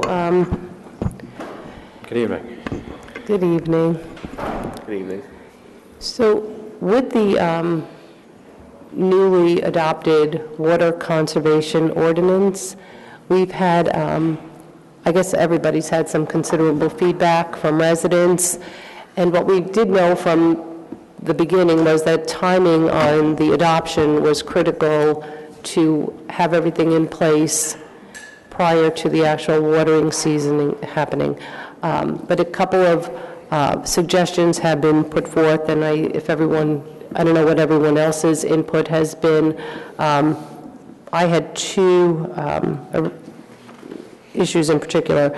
The first one was a series of emails regarding the rain sensor and whether or not it would be prudent to have residents or ratepayers, customers, have the rain sensors installed, but give it a year before implementing like a timeline so that people have an opportunity. There are a great many people that have older systems, evidently, and they're not certain that that even works with theirs, so it's a little bit of research that they need to do and looking for the person that can do that for them. Yeah, with respect to the rain sensors, we're not going to be going out and checking properties to see if they have a rain sensor installed unless they're caught watering during the rain. Mm-hmm. That's when that would, become an issue relative to their compliance. But what we are requiring is anybody wishing to get an exemption is proof that they do have a rain sensor. I feel it's important that if they want to have an exemption, that they show us proof of that installation. Wait, is the rain sensor the exemption or the smart? Smart's control is, but at the same time, it needs to have a rain sensor with it. Oh, hang on one second. Sure. I'm sorry. It's all good. Just making sure. I'm sorry. Could everyone just excuse me 1 minute? I'm sorry. Keep going. Okay. So if you want to describe the difference between the smart controller and the rain sensor, are they one and the same? They're one and the same. You need a rain sensor for a smart controller to work properly. And in addition, if someone's going to come in for an exemption to, water a new lawn, new plantings, we want to make sure they're doing that properly as well. So we're going to require they show proof of a rain sensor as well for that exemption. I could, certainly entertain any change you want to make, but our intent was never to go out there and, look and check every home in Ridgewood to see if they have a rain sensor unless they're looking to get an exemption or they're caught watering in the rain. Okay, so the next... Can I make a comment? Oh, sure, go ahead. So, as the mayor has gotten calls, I've gotten a lot of calls and emails from residents. And I guess that is the big question for us. We don't want to be so punitive that we're going to have 100 people standing here saying, I watered my lawn on the day I was supposed to, the rain sensor didn't work or whatever. How seriously are we going to be going out there and Typically what we've done in the past and we'll continue to do this year is look for people that are watering on the wrong day. Mm-hmm. Now we would add in the rule of time as well. Are they outside that time frame? In addition to that, watering the rain, but there's always the opportunity for that person, if they were to get that violation, to bring that to the court, to the prosecutor. I've seen cases last year where people have claimed the basis they were away. They didn't get the notice because they were away, weren't able to change the system. And I think in those cases they, got off from the fine. And so I think there's some leeway there. I can't speak for the court itself. But our intent really is just to find those who are not generally complying with the requirements. The rain sensor is very important. The majority of what we got complaints on last year were people watering in the rain. Mm-hmm. Could you mention what we found out in the staff meeting this morning? Yeah, this is good evidence of why a smart controller and a rain sensor work. We have a staff member who lives in Ridgewood who actually installed a smart controller recently, and he actually took it a step further. Even though he has a smart controller, he's still only watering on the 2 days per requirement based on his address. So today was one of his watering days. This morning, when he went out for his morning jog or left for work, he noticed that his lawn was not wet. He checked his cell phone, because he has a system that's plugged into his phone, and on the basis that the phone and the weather sensor itself knew that it's going to rain Friday, it didn't water today. So that's how it's supposed to work. Friday we're going to get upwards of 2 inches of rain. So the system knows, and based on the coolness of the weather today, it's not 90 degrees and humid out. There's no evaporation, and it's going to get that rain on Friday. So it's perfect example how we want this to work. And based on what he told me, he installed that for about $100. He still needs to get it certified, but he did the installation himself and the programming. Okay. The next one was the no hand watering between the hours of, I believe it's 10 and 6. Yes. So the request from several residents was to just shorten that restriction so that maybe from 11 to 4, because they have to get their kids to school, they're running errands, and that window of opportunity from 8:30 or 9 o'clock by the time they get back to 10 o'clock isn't enough, and to water large beds, and then I guess in the afternoon, they're coming home and just running errands. So I think it just really was a significant impact that hadn't occurred to me at the time, or actually it did occur to me at the time because I already had some feedback. But I just wanted to ask what your thoughts were on that. Yeah, I would like to look into that one a little bit further, because there's two reasons why we chose that window of time. One is operational standpoint and basis of what we felt we needed during the day to refill the tanks based on the usage through the night with the automatic systems. The second thought was relative to temperature. We want to have people watering during the coolest times of the day. Typically in the afternoon, even at 4 o'clock, it can be still very bright, hot and humid, sometimes in the morning as well. So I'd like to look at that a little bit further. The good thing with, a handheld or a soaker hose system, there's no prohibition on the day. So they do have that window of those mornings and afternoons before 10 or after 6 of 7 days a week, to do that watering as well. I'm not sure if, every planning needs watering daily, but I'm not an expert, in that category, that field. And then, did anyone else have anything? Oh, go ahead, Jeff. Sorry. Rich, you have other outdoor water usage. How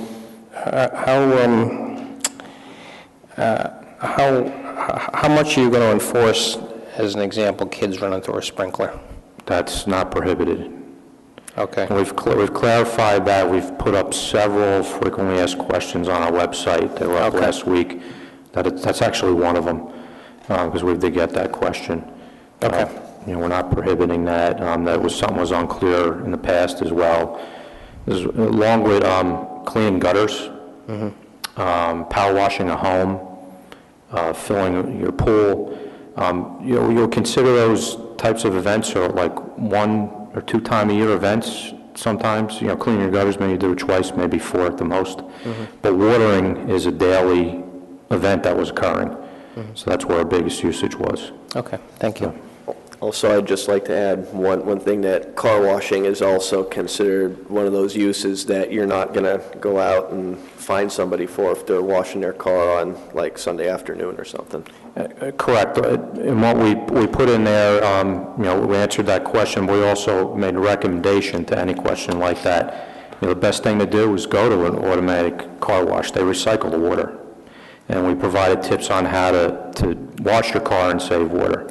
You don't necessarily have to run the hose all the time. Use a bucket, to clean, and you only rinse off. So. Thanks, I use a bucket. I didn't have much to wash before, but I still use a bucket. And then the last question I had was the feasibility of a mailer to every Ridgewood resident at this point regarding the reason that we've taken these steps, what the exact ordinance is, as in bullet point. Is there something that we have planned for the near future? Because somebody like my parents who aren't on the internet, I know sometimes they're watching, but they had no clue. And I know there are a great many people who have no clue.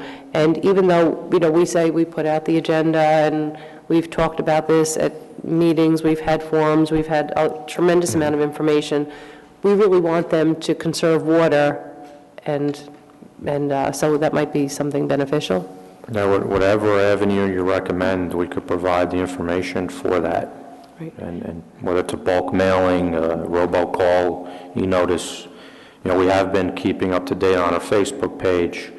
That's being shared on the village page as well. Our website's been updated with a host of information, but I know not everybody has access to technology.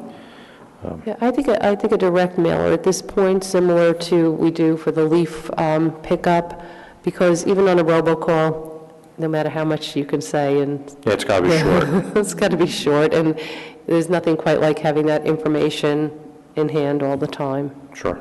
And even with like a notation that the ordinance is subject to be amended from time to time, and some disclaimer to periodically go back to the website and check. Okay. And that's, the onus is on them. So maybe that's something we could get together.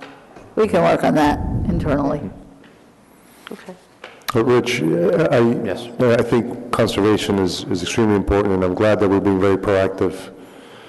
And it seems that we're even taking the lead relative to other communities, and that seems to be sort of driving a lot of the confusion in terms of saying, well, why are we doing this? We don't hear of anybody else going forward. Are you aware of any other water systems, municipalities that are undergoing similar restrictions? Well, we have a neighbor that's been doing it for, I don't know how long, Hohokus. Yearly, they enact 2-day-a-week watering from May to September. They don't take violation standpoint, but instead, if they catch you, they put a surcharge on your bill. You know, I happen to know someone who lives in the area, and they do comply with it, and their lawn is always green. You know, but they've been doing that. I at least have 3 or 4 years worth of their ordinances that they've, you know, proved that on a yearly basis. Predominantly out west, it's being done, has been done for a while. There's a couple municipalities down south that have also adopted the model ordinance from Sustainable New Jersey, but they've adopted like just the whole full model ordinance. I think what we did, or we spent the time, really went through it and tried to make it as clear as possible, because if you put a lot of that other language in there, it would have really, you know, confused consumers. So I think we're on the right track. It just, you know, if I may, just tonight, sitting at my dinner table, you know, reading a publication on water, there was at least 3 articles on drought, you know, responding to demand. You know, a gentleman who's an expert in the field out west, and they're all saying the same things we're doing.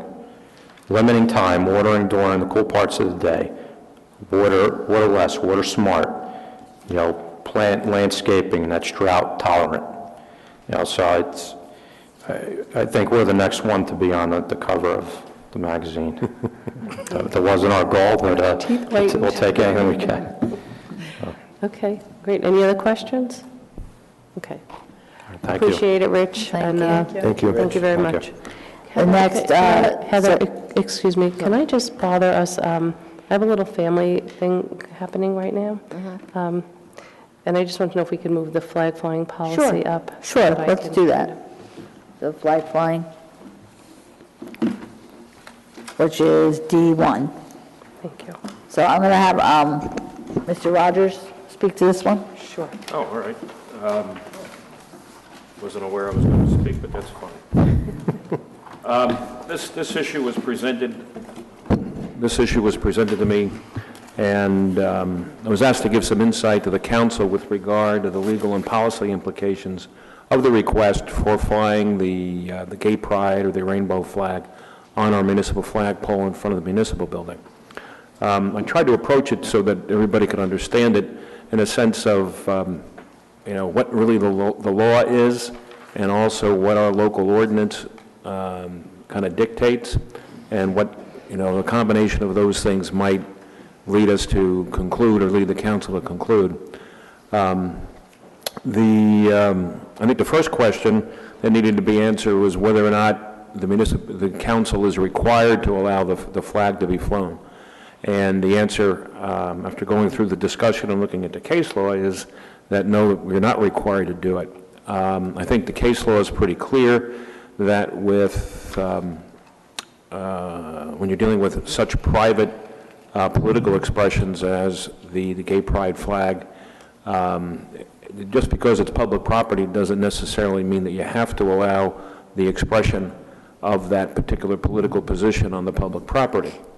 That being said, you would if this location or the location that's being requested is one that has been historically and customarily used as the public forum. Now, what it means to be a public forum is a place within the municipality or within the governmental entity's borders in which it's regularly become the place for the staging of things such as petition drives, political speech,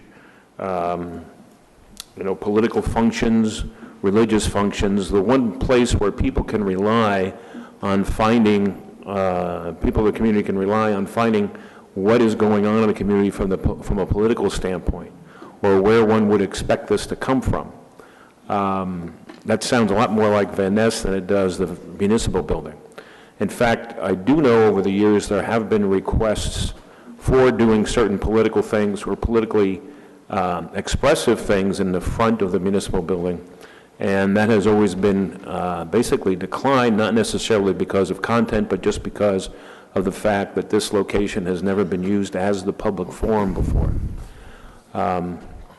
So that was really the first one. If it had been used and had been the regular location for such political expression, I think we'd be dealing with a different issue and something that's a little bit more tedious from a legal standpoint. But I think from a historical perspective, the front of the municipal building, and particularly the flagpole, has not had that customary practice. The next thing that we wanted to look at was if the... That's the last thing on the agenda. Is this something I'm supposed to do? No, it's something else. Keep going. You're good. Okay. Yeah, that's just... For somebody else. Okay. The next thing we wanted to look at was just, what do you take into account when you're considering this and considering this request? And again, you start with the fact that just because it's government property, it doesn't necessarily mean it has to be used for private political expression. The second thing is that public property which has not, by tradition or design, become a forum, it can be reserved by the municipality and saved from that expression by the municipality. And I think over the years that kind of, if push came to shove and we had to show it, I think over the years we can say that the front of the municipal building or the municipal grounds in the front, particularly on Ridgewood Avenue, and the flagpole have been preserved. It hasn't been really the site for that on a regular basis on something that people would rely on to look at or look for to see, what is being expressed politically. The First Amendment in political speech, it doesn't necessarily guarantee access to governmental property simply because it's owned by the government. The Supreme Court of the United States has upheld content-neutral bans on the use of public property for private expression. So as long as you don't regulate in terms of the use of public property based upon the content of the information is there, once it can be shown that you're actually taking a position based upon the content of the expression, then you run afoul of the constitutional safeguards for freedom of speech. The next issue I wanted to bring up, and I brought up to the council, was just that, seeing that this area or this flagpole really isn't a public forum, and there have been efforts to kind of preserve the front of the municipal building and the flagpole to secure it and keep it from becoming a public forum. We, the village council, back in 2016 in the fall, adopted an ordinance that dealt with kind of what was the aftermath of some of the elections that had occurred last year and dealing with campaign signs. And one of the things that we did do was that we included political signs in a category for temporary signs and we restricted all temporary signs from public property. Now, we did that by ordinance. The reason why we kept it as and included political signs in the temporary sign category is because we didn't want to discriminate based on content. We didn't want to say anything that would predict or at least leave a perception that we were taking issue with certain things as a result of what the sign was saying. And the way our code reads, flags can be considered to be signs with the exception of the American flag and the state flag or any governmental entity flag. They're exempt from the consideration of temporary signs under our ordinances. And not only that, but the fact that we have prohibited temporary signs from public property would give an objector, someone who may have objected to the use of the flagpole for a private interest expression or private speech expression, give them an argument in the court of law that I think has a strong likelihood of being sustained. And you know, if it's a flag that's promoting a cause that creates a political judgment on someone's part, that really is what a political expressive sign is, or political expressive flag is, and it falls in the category that have been dealt with by the Supreme Court of the United States in several cases, and I think I've given the council a number of different cases for their light reading, if they ever want to read them, but the citations at least anyway. But you know, the fact that the flagpole hasn't been used as a public forum leads to the question, which I didn't address, is that if you start to do it, what happens? And that's another side. So, but, you know, there's been an effort over the years, and I think it can be shown historically that the flagpole has been reserved, or at least an effort to try and keep it from being the public forum that maybe another location in the municipality is. Great. Any questions about that? So I'm not sure you answered this question, but I'm going to ask it. Does the law prohibit us from doing this? Does the law prohibit you from saying no? No, does the law prohibit us from putting that flag? Does the law prohibit you from putting it up there? Absolutely not. Okay. No, the law doesn't, although, as I said earlier, our ordinance makes a strong argument, if someone wanted to challenge it, that a political interest flag, such as the gay pride flag, is not permitted on public property. Yeah. I guess I'm having some difficulty, Matt. You're calling this political. I'm not sure it necessarily is political. I mean, it is, and I'm having a tough time wrapping my head around that, because I don't see this as political at all. I see it as being inclusive. I see it as us embracing something that, you know, frankly, had been, you know, looked at poorly over the years. And, you know, my personal feeling is that, you know, this is something we should be embracing as we move forward as a village. And so I have a tough time, with you know, I think that's why you take the position that you don't deal with the content of the sign, you don't deal with the content of the flag. And I think even you know, supporting the position of gay pride, supporting the inclusion of different aspects of sexual preference and other issues in the community may be something that you're very supportive of, and something that you are, you know, certainly interested in promoting and including into the criteria of the community of Ridgewood. I don't think that calling it a political sign or calling it a sign that expresses a political interest in one way or another taints that position. I don't think it affects that position that you have if you're supportive of it or if you're against it. But at the same time, when you're talking about these types of expressive positions, you could call it inclusionary, you could call it something else. Under our ordinance, it really doesn't matter because we don't take a position from content perspective at all. We take a position that it's a temporary sign, it's something that's not up for a long period of time, and it's to be included, and that's the argument that I think someone would make if they objected to it. Mm-hmm. It's included in that category of temporary signs that, we've chosen to restrict on public property. Mm-hmm. Okay. Deputy Mayor?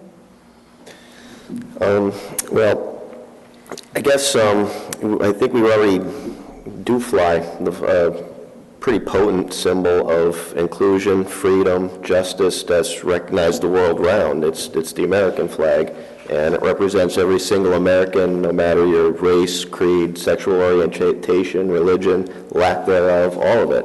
So, and as we heard tonight, a lot of good people died for a very long time to preserve that, and it's one of the most recognizable, potent symbols of inclusion the world over. So I think we already do fly that flag as every American should feel that they're represented by the American flag. So I think we are a community of inclusion. I think we already do show that. You alluded to different things happening. So, okay, we fly this one group's flag for a month, and lots of people are going to see it. And there's a lot of good groups out there. So breast cancer awareness comes up, and then somebody who's really involved with that campaign wants to fly a breast cancer awareness flag, and then we've set a precedent for that. And then that flies for a month or a week or however long, and then more people will see it with more groups. And we're going to start getting requests to fly flags, I think, for more months than there are in the year. And then we're going to have to start saying, well, do we fly one flag for a month and another flag for a week or 2 weeks, or all flags for 2 weeks? And I think it wouldn't happen all at once, but I think as more people would see that it happens and it changes, then we would have to deal with more and more requests. And who's going to say one cause and one issue is more important than another cause or another issue, and then people's feelings are going to get hurt, and then it's going to create controversy. And I think we just keep it simple and keep doing what we're doing.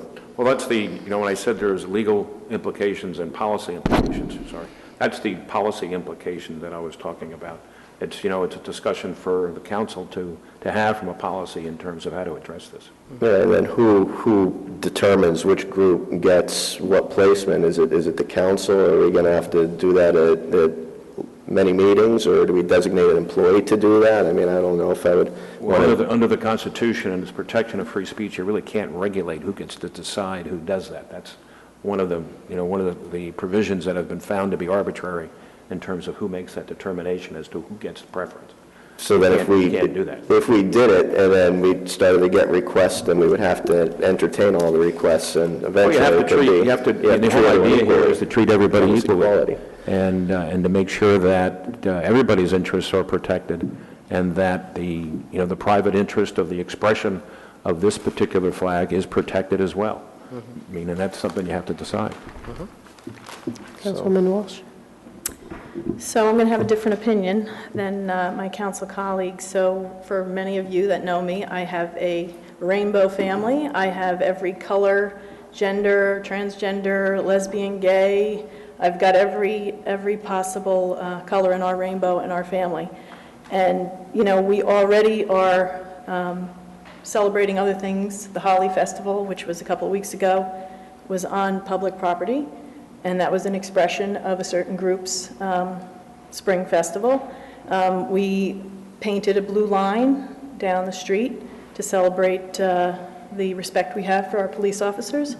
The baseball parade goes down the main street. We have many symbols in our town of other groups that are inclusive, and I think that this expression of inclusiveness would not be or should not be kept from the village. I perhaps do agree that it shouldn't be on the same halyard as the American flag that we have, so perhaps a stand like we have behind us, but certainly either in Village Hall or in front of Village Hall would be, I think, a great expression of our inclusiveness as a village. Councilman Hochet. This is not an easy topic because there's the legal and there's the practical and there's the human sort of aspect to it. For me, as a Hispanic, essentially a minority, I'm particularly sensitive to the issues of inclusion and equality. And then when you look at the responsibility as an elected official, who happens to be the first Latino elected in Ridgewood, I'm also a steward of this community. So it's really incumbent, not just myself, but everyone here, it's incumbent upon us to ensure that we are inclusive. And we never reject or ignore or single out any individual groups of people. We're committed actually to providing an environment of openness and inclusion.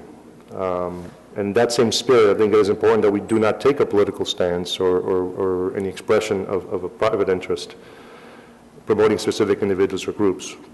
Our policy is to raise the national and state flags which represent the broader inclusion of all constituents equally.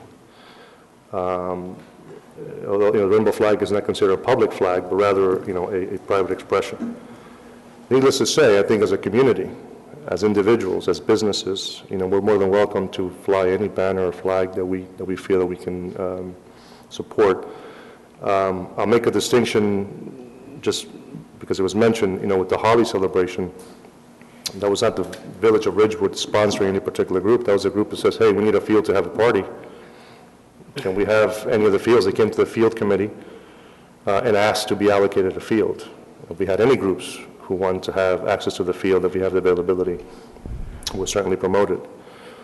And from a practical standpoint, I don't believe anybody up here in the dais is against what this flag stands for. I truly believe that.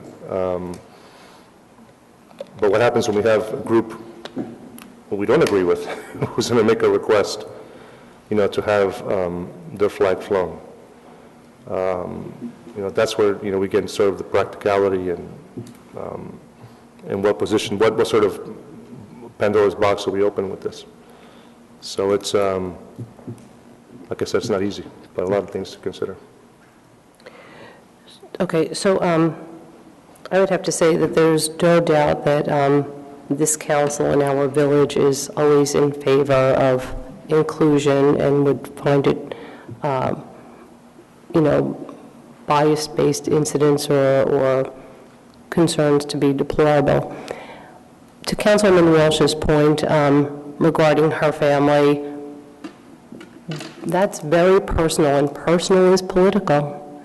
But that's personal, and I can actually feel for that. But I can't engage in what's personal to me, because if I engaged in what's personal to me, then every flag would be flying and everybody would be, I'm just hug the world. So I have to really remove that level of empathy, remove that, and think this through legally. And we have, setting even aside the precedent, setting aside all of our emotions in this, putting that aside, and it's very difficult to put that aside. We have an ordinance that we adopted. We placed a law on the books. This council, and I believe it was unanimous, perhaps never anticipating this moment and this decision. And for me, I think that there was a reason we put that on the books. It was to mitigate that personal is political speech on government-owned property. And of course, I am concerned with anyone, the next person. I could say, this is the flag, yes, I'm happy to fly. But what happens next month when somebody comes along and has a flag they want to fly that I personally find to be repugnant? Then I have a problem, because that becomes subjective. And I can't then say no. And I guarantee that if I find it offensive, everyone's going to find it offensive. So we all, it's just, I don't know that it's a road we want to go down. So, it's not a road necessarily that I want to go down. I would be happy to fly the gay pride flag, but I just don't think that this is a road we should go down, and I don't think we should change our ordinance or violate our ordinance at this point. I think it's a good ordinance. It actually protects everyone and gives everyone equal opportunity by having our flag, the American flag. But again, it's so difficult because we do want everyone to be included, and they are. We are an inclusive community. Just taking a step back, I wanted to thank the members of CREB that had been very patient. When I said that I felt we had to go back to policy because this was something on my mind, whether or not this was political, personal, how do we approach this? So we appreciate everyone's patience. But in my view, I say, that we don't put any other flag up, and that we respect the ordinance that we adopted. And if that would require us right now to do nothing. That said, because we are inclusionary and we do embrace the LGBT community, we want everyone to feel at home, and we want to recognize that June is Gay Pride Month. And so we will adopt a proclamation in recognition. And I think that this council, our former council, has been on record as being inclusionary, and I think that's our best approach. And so I guess if we just do nothing then, because our ordinance would prohibit that. In other words, our ordinance is already on the book, so we're just following our ordinance. Is that appropriate? Right.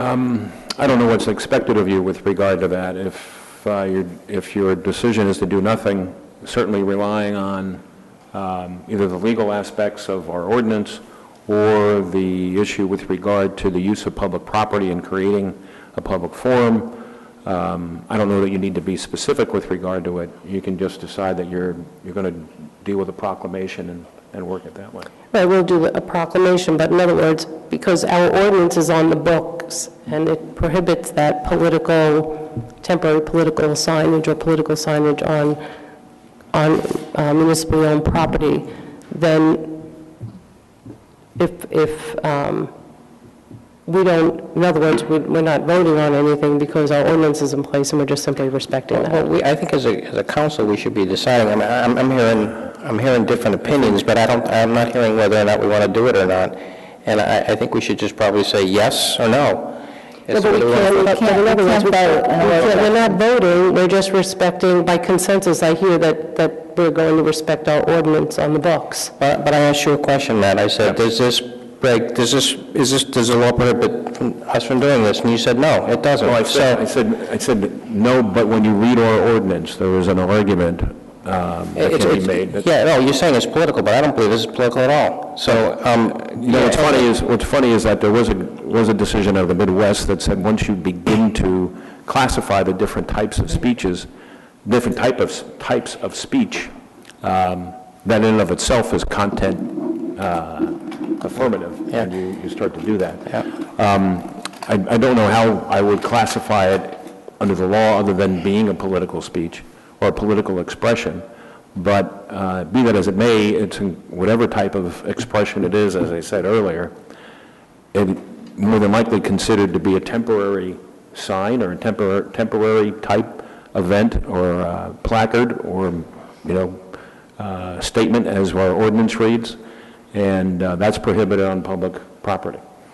So I'm going to tell you, I'm in favor of doing this. I think it's the right thing to do. It's certainly a policy decision. And I don't know how other people feel about it. I get the impression that it's, I don't know, 3-2. But it's not. We're not doing a vote, and it's not a vote. So I think that the question is.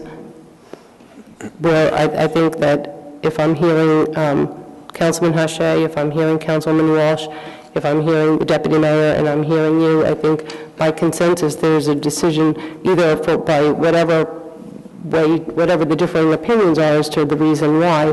I don't think it's an issue of being, I don't think the issue is being non-inclusive, and I don't think the issue is that we're non-supportive. I think the question is whether or not we're respecting our ordinance and, or choosing to set a precedent. Yeah, but I mean, from an ordinance standpoint, I asked you that question, does it break the law, and does it prohibit us from doing it? I don't think the ordinance says that one way or the other. So, I think we can... As I said before, I think there's a good argument for it, but yes, we don't come out and say that this particular type of a flag is something that's not allowed. It's an interpretation of the ordinance. So I'm on record. I think it's probably a good idea that at least a position be taken, maybe not at this meeting because you can't take a vote, but at least get that settled because you do have a split among the council members. Yeah, okay. I'm on record, I'm in favor of this. That's the only way I can see to reconcile the issue here, because it may be that people decide their position one way or the other based upon the ordinance or not based upon the ordinance. Okay, on that note, if everyone's okay with that, I'm going to turn this over to the deputy mayor, and I'll be out of here. Okay. Our next issue is, discussion item is parking, which is Village Hall and library parking, and so we'll move on to that. Okay, thank you, Heather. Councilman Voigt, did you request this to be on the agenda? I did, and the reason I did is because there's been several complaints from the library that it's becoming exceedingly difficult for people to be able to park in the lot here during the day when the sports are taking place, after like 3 o'clock and into the evening. So the question is, what do we do about this? And there were several suggestions that were proffered as it relates to this parking issue. One of them is potentially improved signage, so we can, and the placement of signs, by the way, signs being kind of closer to where the entrance to the library and the Village Hall is off of Maple may be helpful. There's been some comments that unfortunately the sign that's here as you kind of drive into the parking lot is not as clear as it could be, and that may help a little bit. I know that the mayor had suggested at some point that we designate Veterans Field parking on the other side, and maybe put a big sign there that lets people know from a signage standpoint. Well, we do have signs like that, but perhaps they're not in the right spot, as you indicated. Yeah. So these are just suggestions that were offered. A couple of suggestions is some of the, I guess, the afternoon activities with some of the children that are here, and it's creating some additional parking issues. I don't know if those could be moved to other parks, maybe a Tabernacle, to be able to have those particular after-school activities, because they're starting to pop up a little bit. So that's what the suggestions are. But I think our best plan is to take this internally and take a look at it. Sure. And, invite obviously the director of the library over, to discuss it as well. This is an ongoing challenge. I think that it happens every year around this time because, especially in the evening, we have meetings here, we have baseball going on, we have the cashless shell is going to start in about a month, and then we also have programs at the library in the evening at times. So, this is a very challenging time from, probably March through July or so. And it gets a little easier later, but it is an ongoing challenge, definitely. I think a good approach would be, and unfortunately, the Fields Committee couldn't meet, wouldn't have enough of a quorum to meet this month. We're going to be meeting next month. Okay. But I think a great approach would be to put it on the agenda for the next meeting, because it really has to come and be driven through, not only from a scheduling standpoint. If you ever look at the scheduling chart for these fields, it's like trying to schedule the flights out of JFK. It's crazy, chaotic. But it's driven from there, and also in terms of driving the message from, because each of the representatives from each of the sports organizations attends this meeting, to kind of take that message back to the parents and to the teams, in terms of, some of it's awareness. Some people don't know the difference between parking here and parking behind on the other side of vets. So I think, let us take a bite at it at the Fields Committee. That'd be great, and education, as you said, I think is key, and especially for those who are from visiting teams. So if there's any way for that to disseminate it somehow with that, when they know who these teams are who are coming in, to direct them to that location. And I think we added like an address, I may be wrong, to actually Vetsfield South, so that in a GPS, they could put that address, so it would direct them to that field instead of coming here. Yeah, and it's not unusual for a lot of the sports organizations when they provide directions for away teams to indicate where the designated parking should be for any particular facility. So I think we can accomplish that. Councilwoman Walsh? No comment. Okay. Yeah, I do remember when the previous council tried to tackle this, and we put up the signs, but again, it would have to come through, a little bit of education with the Fields Committee perhaps, and sports groups. And I do remember that we did put in a GPS location, coordinates for a GPS location, so that they could be directed there. So maybe the first step is just seeing if we could communicate some of the existing policies to visiting teams and to our own teams. So we should, I guess, take it internally, and then once we have some sort of better handle on it, bring it back to for another discussion. Okay, we'll do that. Right. Yeah, I mean, Nancy Green is more than happy to talk with you about this. That's what I said, we would include her, obviously, in that discussion internally. Good. Thank you. Don't forget court on Thursday, too. That's another especially big thing. now, we just learned today in our staff meeting that e-ticketing is working very well, but it's adding to the court calendar. They have anywhere between 80 and 100 cases a night. So they're clearing them, but it takes time and it takes a lot of people coming here. So, okay, so our next subject is under budget. It's a award of contract for the firehouse roof. We received bids for this on Wednesday, April 19th, 6 bids, and there were 4 non-responding plan holders. The low bid was received from NDP Construction out of Little Silver, New Jersey. The low bidder submitted the majority of the required bid package items with all necessary information. The low bidder is new to the village. However, the engineering division is recommending them at a cost of $126,760. Again, this is for the roof replacement at the main firehouse at 201 East Glen. Questions or comments? I just had one question. How would this impact the solar panels that are up there? I guess they'd carefully remove them and... Yeah, I believe it was included in it, but if Mr. Rosenhauser could come up and just comment on that, I'd appreciate it.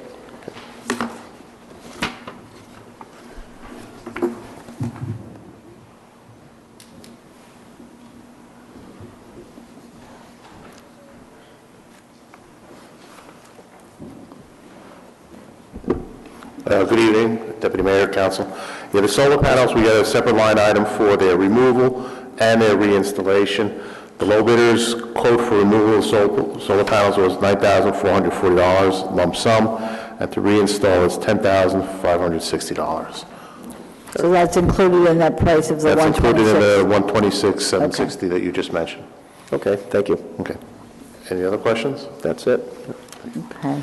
Moving on. The next one is award of contract rebid of the school bus transportation. As you may recall, we did go out once for this. This is for the summer day camp busing. The price was higher than what we had allocated, so a rebid was held, and 3 submissions were received this time, which is good news. They're recommending the lowest bidder, Durham School Services out of Hawthorne, and they have a positive relationship with this vendor, or a history with this vendor. Therefore, they would like to award it to this low bidder. Questions or comments? Nope.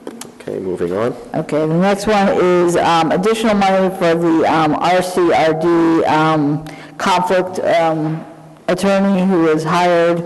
We originally appropriated $25,000, and I believe we're going to increase it to $40,000 total, although it may actually be $50,000. We currently have billing through March, I believe. And so we're not quite sure what April will be. We know that additional depositions were taken. So we're going to go back to this attorney, Peter Scandarito, and try to get a better handle on what he foresees in the next couple of months. This should be wrapping up shortly, so hopefully we won't need too much more, but although it says 40 in the sample resolution, it may be 50. I'm going to talk to Mr. Rooney about it, and but I'm just letting you know, maybe up to 50,000. What is his last name again? Peter? Scandarito, I believe it is. Scandariato. Scandariato. That's a hard name to say. No, it's a tough one. Okay. Oh, well. He's your friend. You did that on purpose. I know. Councilman Voigt did that on purpose. He did. Okay, so I'm moving on. That's okay, I'm moving on. Apologies to Mr. Scandarito. Okay, so the next one is rock salt. And this, we read now, it's the Bergen County Cooperative Purchasing Program. It's $56.86 a ton. $56.86 per ton. So anyway, that's again, the cooperative purchasing through the county. And how much rock salt do we have left? Do we have stuff left over from last year? Because it...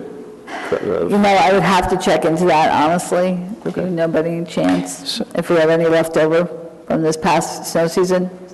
Mr. Rose believes we do. I do too. So Heather, I got just a question on this. I'm looking at the proposal. It's $2.5 million worth of rock salt. Are we going to purchase that much? No, it's limited to $40,000. Oh, $40,000. $40,000. Okay. All right. So why does the last page have $2.58 million? I have to look at what you're looking at. Hold on. So, is that for a whole bunch of different people, or a whole bunch of different municipalities, or? This is a total bid price. Yeah, this is this is what they bid to provide it to Bergen County. Okay, got it. In other words, but it's 56. See where it says 56.86 per ton? Yeah. That's the price we're getting. Got it. Thank you. Okay. Next. So the next item is the historic consultant, and this is what Mr. Hallaby brought up earlier. We have a need for the services of a historic architectural consultant. This is for the Zabriskie Shedler House stabilization project phase 1, which we're waiting to hear still about whether or not we've received that grant. We should hear that shortly, hear back from that shortly.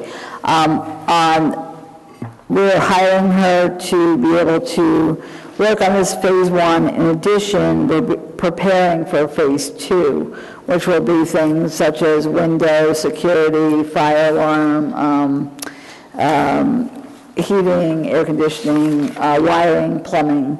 So basically making it secure. That would be phase 2, but she will work with us on that as well, and also to also the nomination of the house to the National Register of Historic Places.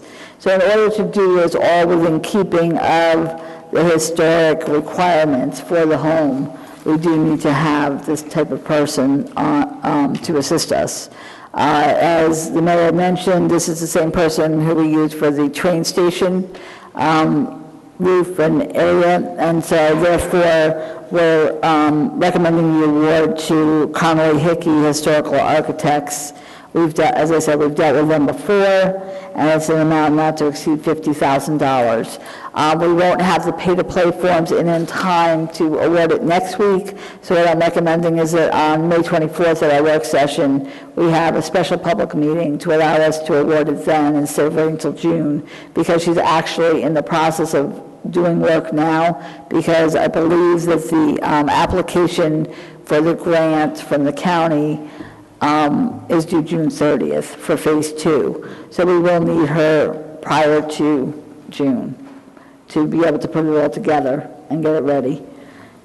Heather, just a quick question. I'm for, if this, and I believe it is a house that probably, if we can restore, it'd be nice to have in our community. My concern or my question is, as we move through this, it relates to the upkeep of it over time, and what it's going to be used for what purposes, how we're going to fund it, because I certainly don't want to put together a black hole that the village has to pay for. Is there some point that we can, we'll be able to talk about kind of the long-range plan of what happens to this and how it would be managed? I'm just concerned that, you put this stuff together and it sits there, and then all of a sudden, $30,000, $50,000, $100,000 later, we're still renovating it, and it's just kind of sitting there, so. We can do that. We can put that on a future agenda. Yeah, good, thank you. Okay? Okay. Any other questions or comments? Okay, moving on. Okay, the next one is the boards and committees, the structures and bylaws. I believe, and Donna can let me know, we've received most, if not all, of the committees at this point for the bylaws. I received a good portion of them this afternoon. Yeah. Okay, so we still, I think, may be missing a few, and so this is what we have to date. And so at some future meeting, I think we're going to, just discuss them. They'll be on file with the clerk's office. We can put them on the website for each committee. So that's, it's public and everyone can look at it. But at this point, we just got this evening. And so if you take a look at it, if you have any questions or comments, let me know. And we can certainly get back to the committees. Okay. Yep. Thank you. I just want to say I got one of mine in today, but I created kind of an extensive document that I could use as a template for the other three committees, so I just had to change a few of the names and places, I guess, basically in that. And I'd like to bring it back to the committees, so I'm going to do that through email because Shade Tree is not meeting next Tuesday. There's a discussion at the library, but we'll be ready to move on that, by the end of this month, so we can adopt whatever we need to adopt and get it out there. I don't know how we're going to do it exactly. We'll figure out how if we'll adopt them all at once or if we'll adopt them individually. We'll figure that out. Yeah, and we had just discussed it at Citizen Safety to talk about there, so I'm still working with Barbara Sachs on that one. Yeah, okay, that's good. All right, next. Yes, the next one is the amending Chapter 212 Parks and Recreation Areas, prohibition of dogs in parks. Chapter 212-29 prohibits dogs in parks. This includes the following parks: Citizens Park, Graydon Park, Maple Park, Pleasant Park, Twinney Pond Park, Van Ness Park, and Veterans Memorial Field. The two parks that are not mentioned in this ordinance are Habernickel Family Park and the Shedler Park property. The reason for this is that these are newer properties compared to this ordinance. Within the last year, there have been at least 3 or 4 documented instances of dogs being either on leash or off leash, where there were children playing in the park or on the playground, and the dog was interacting with the children inappropriately. In fact, last summer, we did have one dog bite. The dog was actually on leash, but a child was bitten. Including these two parks and the prohibition of dogs is in the village's best interest, so that additional unwelcome encounters between dogs and children or adults do not occur.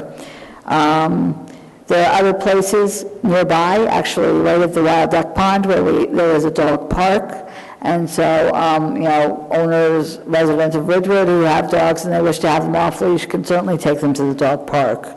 By making this amendment, it will allow us to post signs in these two park properties, and we could enforce the prohibition of dogs in the two parks, as is done with the other parks.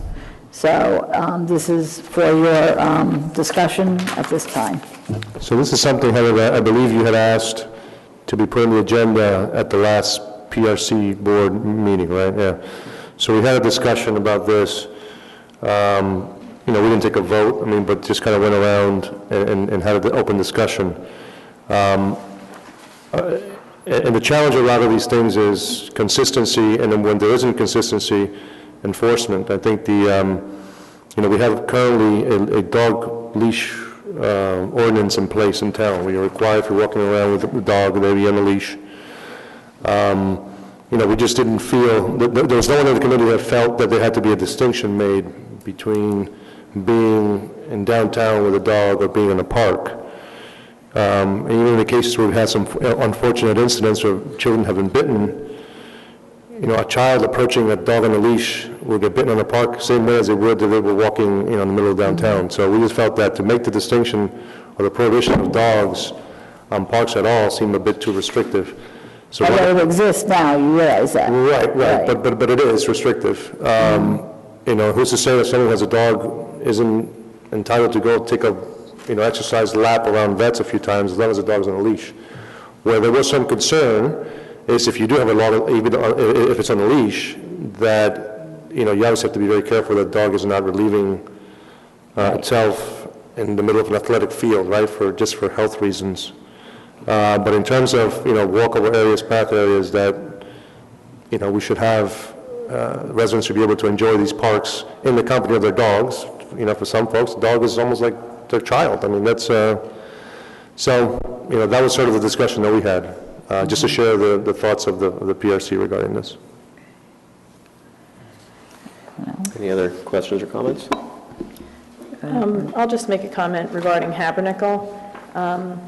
There is a walking path there, and somebody that lives in that area is probably unlikely to put their dog in the car and drive all the way over to the duck pond. So I would be in favor of allowing leashed dogs at Habernickel so that people can walk, around the walk. And they would obviously pick up after their dog.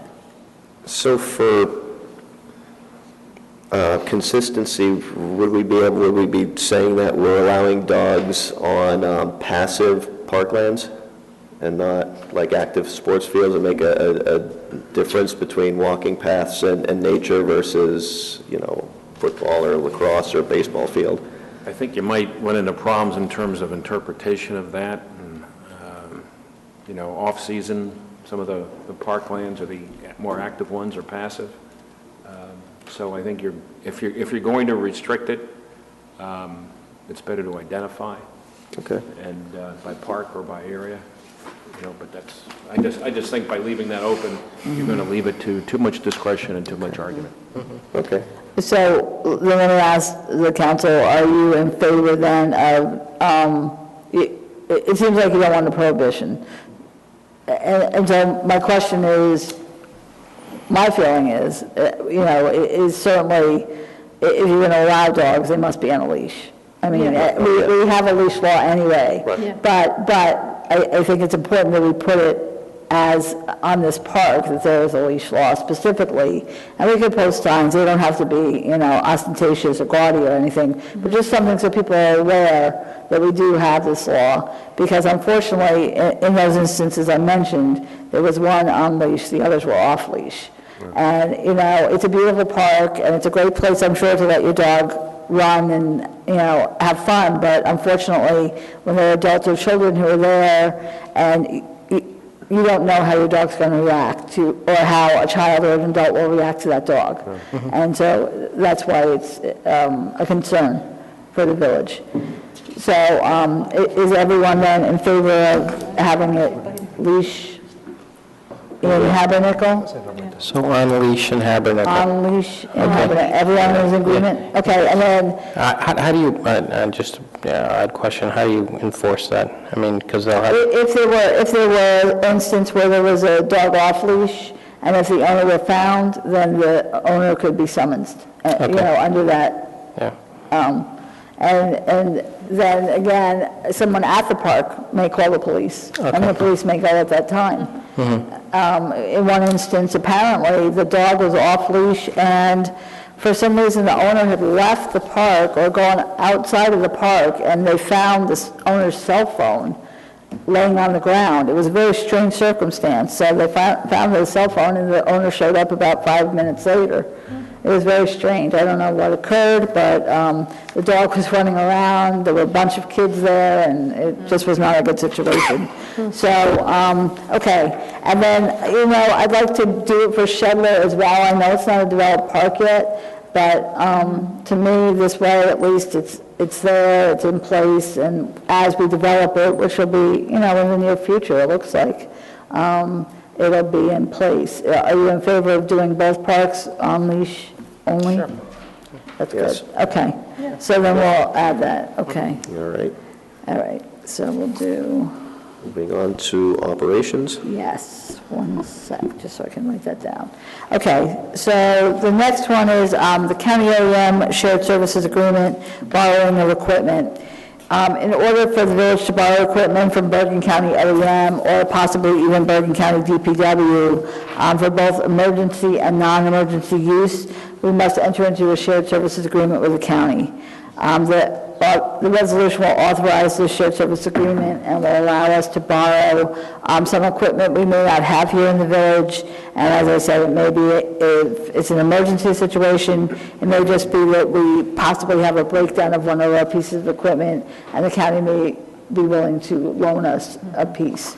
So I think it's to our benefit to enter into this agreement. Yeah. Questions or comments? No. All right. Okay, the next one is the encroachment agreement resolution. The office is being renovated, and its canopy protrudes over the right-of-way on Chestnut Street. It's minimal.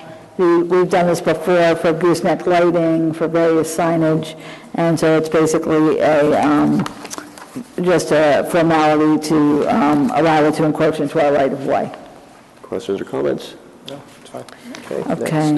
The next one is amending Chapter 190 Land Use and Development for illuminated signs. There is no backup for this. There are a couple of This is the backup. stores. Illuminated sign. Yes, so this is where that So picture this is comes the in. illuminated sign. Yeah. So we have two stores that currently have videos running in their storefronts. It attracts people to come in. One actually had a fashion show, and so they run that loop of the children modeling their fashions. Another location has an educational video in the storefront. And right now, there's a restriction, and it has to be a certain number of feet away from the storefront glass. So these two individual retailers received a summons because it was done too close, I guess, to the front glass. So I think the suggestion is, recommendation is it possibly these signs, as long as they are not just a TV screen, like in one case, it's actually framed, and it's actually a part of their window display almost. If it's something, and we can set guidelines and figure out how to do this, that we would allow something like this to be in the stores, because again, our merchants and retailers can use all the help they can get in getting people into their stores and having people come to that area and, get them to shop local. And this is one way that they are bringing people into their stores or educating people about what they have in their store. And so that was the recommendation. So we don't have a specific proposal or actually written up ordinance. We could do that if you want to discuss it further on the 24th, or if you're in agreement, we could create an ordinance for introduction next week. Okay, can we look at what the existing, so obviously there were summonses issued, so there's something in place. If we can look at that, I think Sure. anything, obviously anything that's obnoxious, a neon kind of sign, I think. Right. Neon's not allowed. Right, I mean, that's outrageous, but something like this, where you're, it's, I think it's done very tastefully. I think it's specific to whatever the activity was, a fashion show. Those types of visual images will definitely drive people into the stores. I would hate to put another restriction or burden on the business community that's already dealing with so many, adverse kind of factors today. So we can find a way to provide some relief. We should do that, ASAP. Okay. Any other questions or comments? So, I think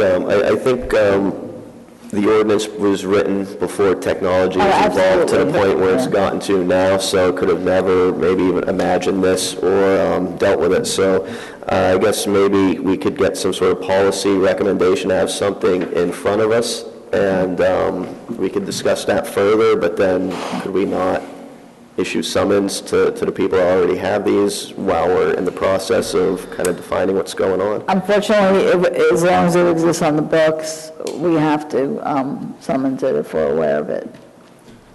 And there's no way that we could give relief until we define this, or? You'd have to adopt an ordinance to suspend it, because it is an ordinance, not a resolution, so you have to go that route. So we'd have to introduce it 1 month at a public meeting, and then wait till the next month at the public meeting, and then wait 20 days for it to get enacted. So you're talking about almost 3 months. Well, actually, I think once before, we did do a resolution that suspended the issuance. Yeah, that's true, that's true. So I think you might be able to do that if that's the case. Yeah, that's But, all right, if that's what the council's interested in doing. Yeah. Yeah, yes. Okay. Yeah. So, Mr. Rogers, I'm going to have you write that resolution. Sure. Okay, thanks. Okay.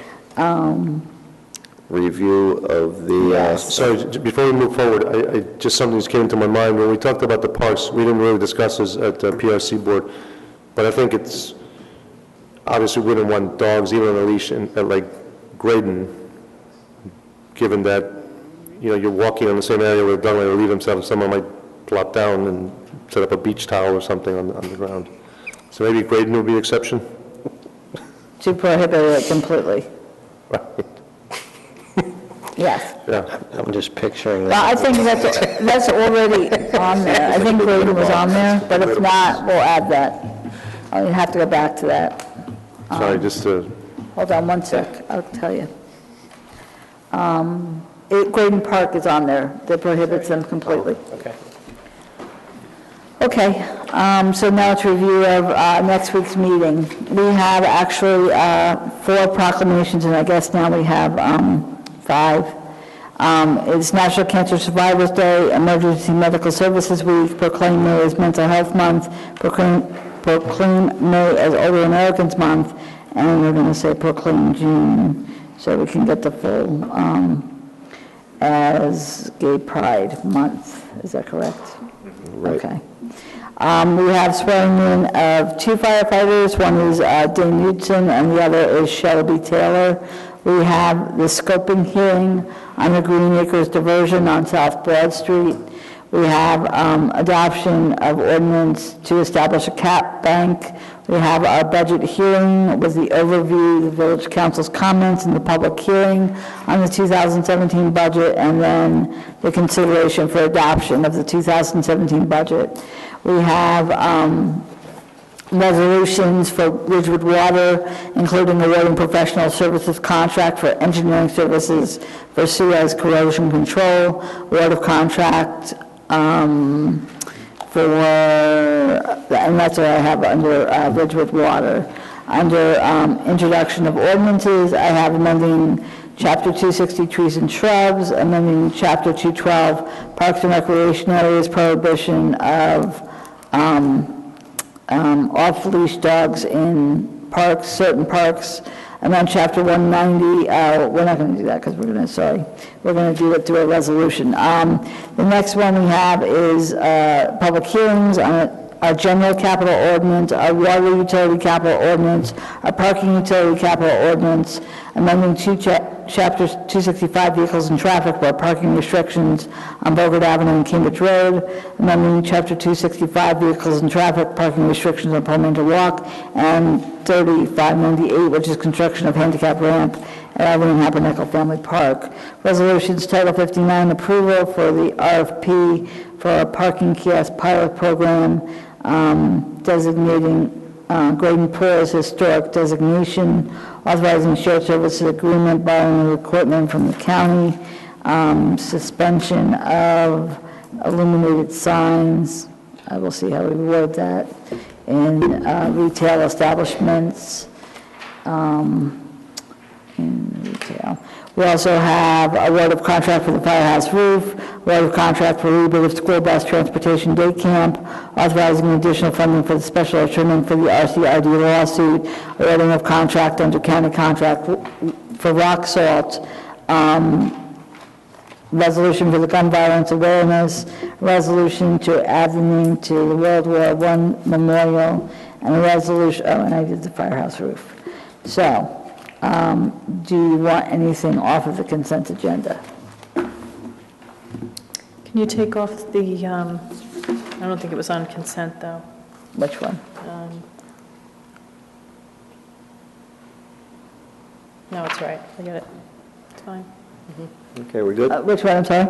No, it's fine. Oh, it's good? Okay. Okay. So... Manager's report? Sure.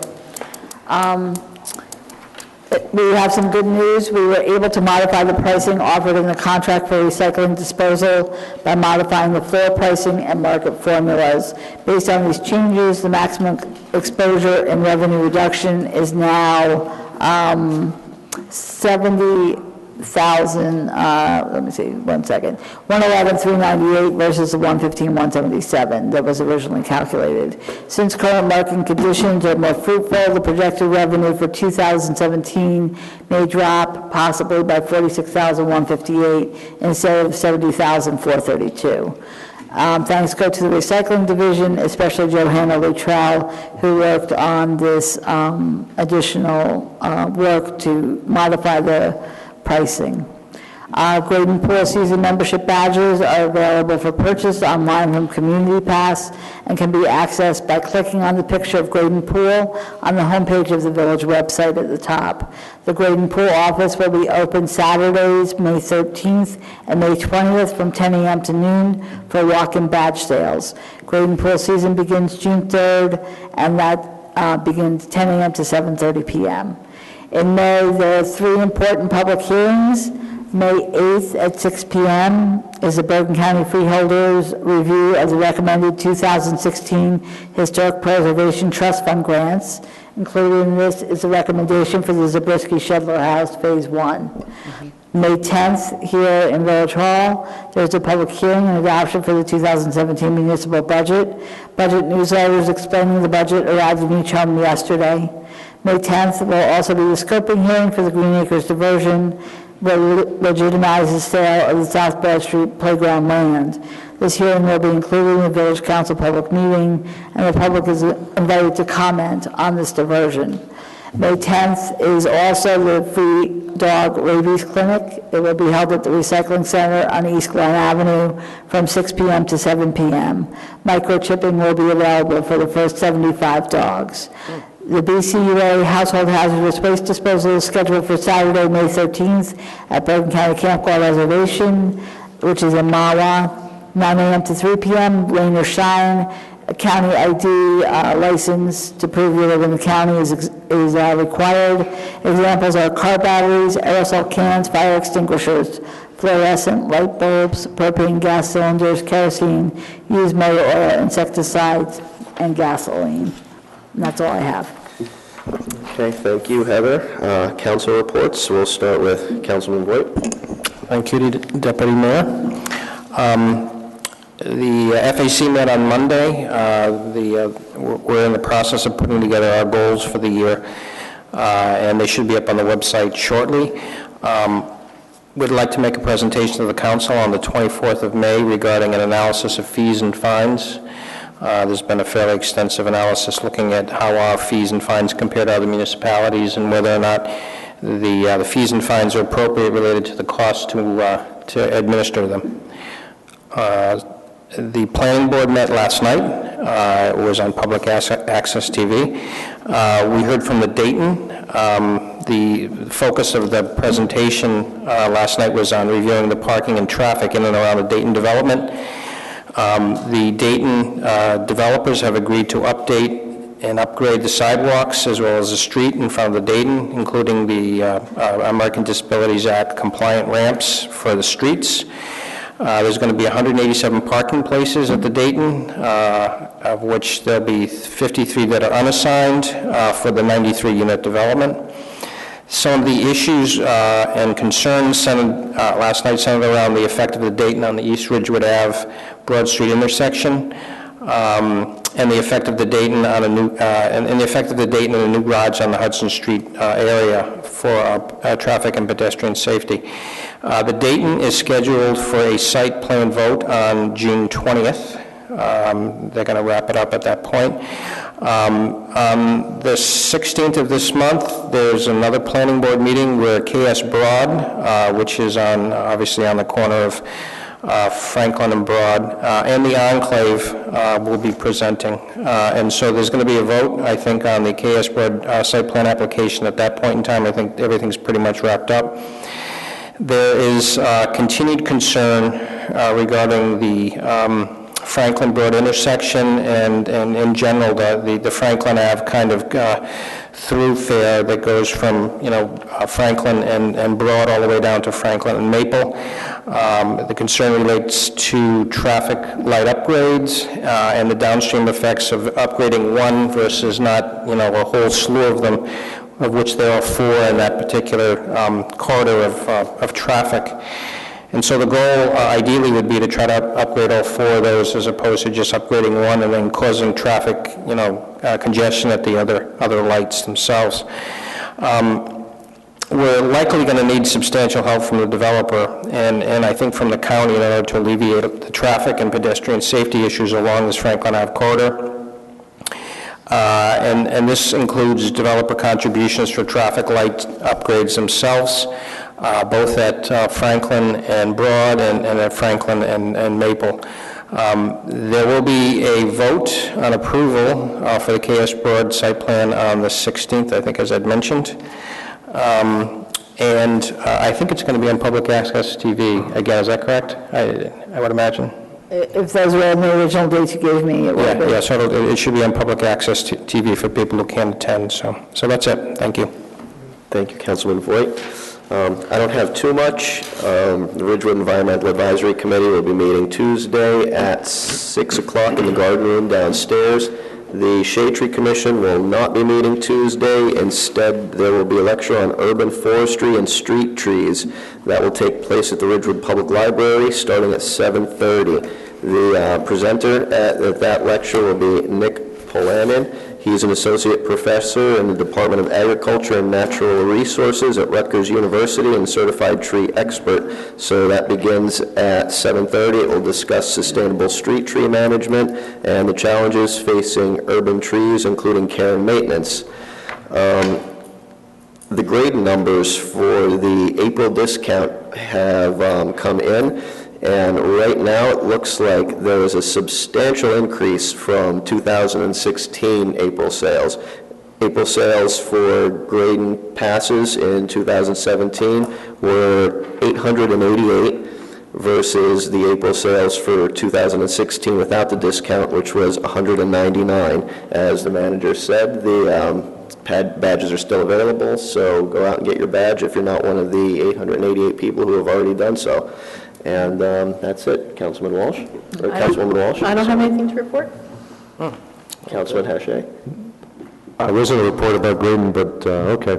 If you went into more detail. I'll keep my parks hat on. Just a reminder for the Party in the Park, May 19th, celebrating RHS 125th birthday. Again, it's not only for alumni, it's for all other members of the community. Bring your dancing shoes. Nick Cannon, celebrity DJ, will be there, so it'll be a lot of fun. Is that Mariah Carey's ex-husband? Wow, boy, that's going to be good. Smart guy. Woo! Yeah. So we, and there will be, a lot of fun activities, food, and adult drinks. Then the other thing, so we didn't have the Fields Committee meeting this week. It's not going to happen until June 5th. That will be an evening meeting. We've been alternating now because the early morning wee hours of 7 a.m. Was kind of inconvenient for some folks. So we're going to alternate mornings and then evenings. So next one will be at the stable, 7:30 p.m. on June 5th. The CBD Advisory Committee meets tomorrow, 7:30 p.m. downstairs in the garden room. And we don't have, well, Chamber of Commerce is next week, but nothing to report otherwise from any of the committees since last week. That's it. Okay. Back to public comment, not to exceed 5 minutes per person this time. Welcome. Tony Damiano, 274 South Broad Street. We have postponed our Broad Street Fair. We will be coming up with a new date in either June or July and working with Heather on that. This may be water under the bridge, but regarding the rainbow flag, Jan Phillips made a presentation at our April Guild meeting, and we voted unanimously to raise it for what it's worth. The other way we could handle this is we thought of buying flags and putting them in our merchants' windows, which might be a viable solution. The one comment that was made was maybe consider flying the flag 2 weeks at Village Hall, 2 weeks in the park. But again, if it doesn't happen, maybe we can handle that on a merchant's level. The local merchant reward program, actually Ramon made me aware of this. I actually was approached about a similar program. It's not the same program as this gentleman just told me. During the summer months, and kind of went to the back burner, but Glen Rock had it in place. And when I asked the gentleman if Glen Rock was part of his program, he said no. So I just think we need to do some research, because evidently there are different people doing different things. I do, however, think it's a good program. I would certainly be a part of it at Mango Jam. The only thing we'd have to work out is with our Guild card, we offer 10% discount to our customers, and I have 53 merchants participating in that program, so certainly I couldn't give 10% plus another 10%, and I believe the Chamber also has a rewards card. But if we can all come together and decide on something like this, I think it would be very beneficial. I'm going to show my age right now, but I'm not in favor of neon signs, backlit signs in the CBD, or TVs up against the windows. What I am in favor of is some of my retailers are concerned that the building department is getting a little too strict on what can be put outside of their stores. And by eliminating all of the product outside the stores, it takes away from the charm. I don't think a flat screen TV in a window is very charming.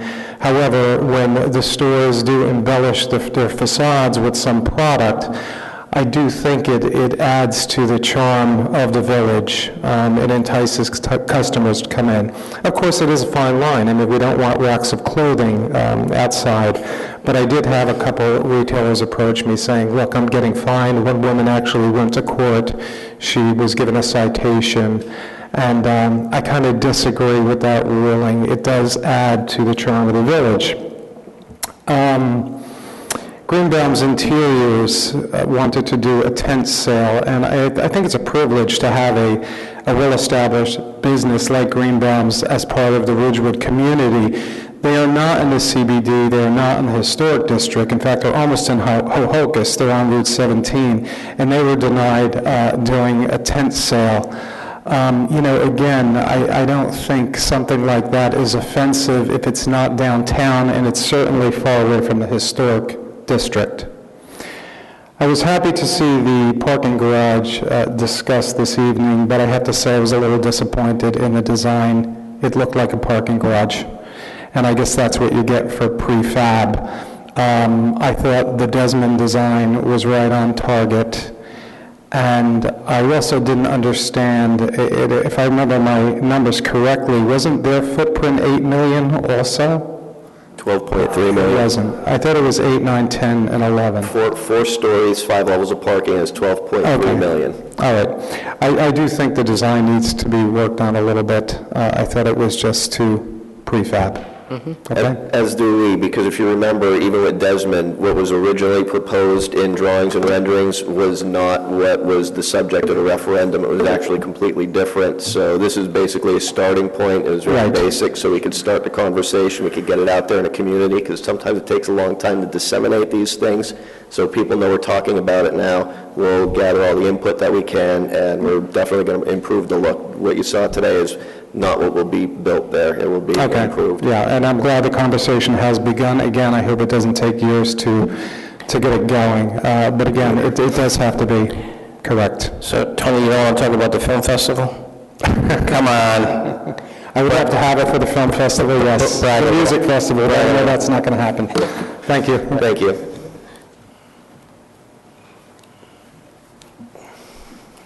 Catherine Schmidt, 123 South Irving Street. It's interesting, I had not intended to stay till the very end, but I really felt a need to respond to this conversation about the flags. So just a bunch of bullet points with no answers or no solution. I totally understand the precedent that something like this would set. At the same time, I thought, is that any different from our decision to draw a blue line down Maple Avenue? I'm sure if breast cancer awareness came and said we wanted to draw a pink line, or even gun awareness came and said we want to draw an orange line, we'd find a way to say no. So I thought there was somewhat of an analogy there. I think it's also interesting because the rainbow flag is the symbol of that movement, and the fact that it's a flag is incidental, but that is the symbol of LGBT equality. And I also think it's interesting because this is not the law of the land.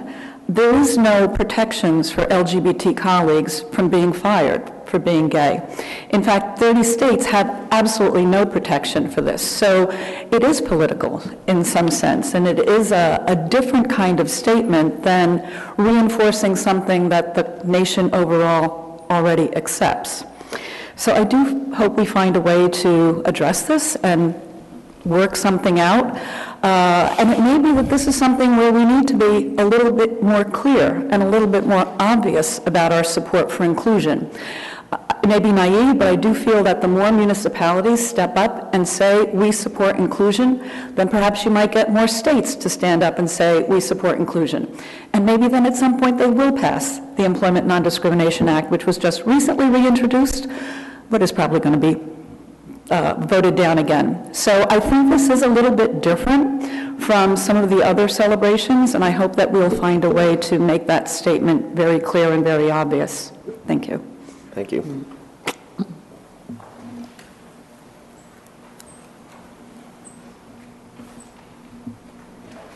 Good evening, Boyd Lovin, 342 South Irving Street.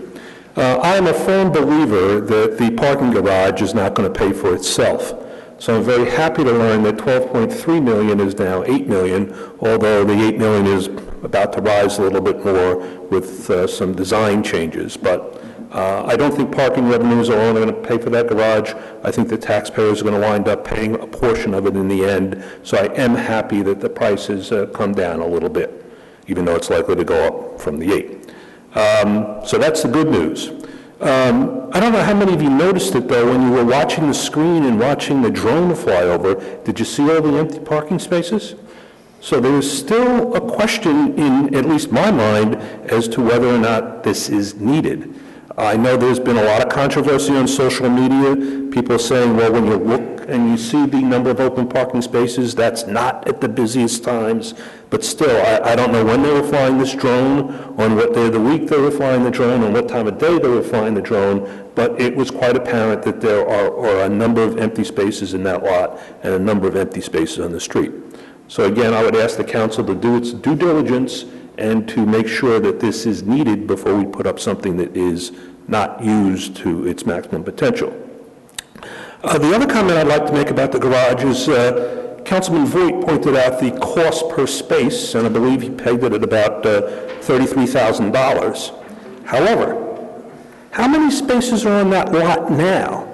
You need to subtract the number of spaces that are on the lot now. That's 48,000. How many? It's 48,000.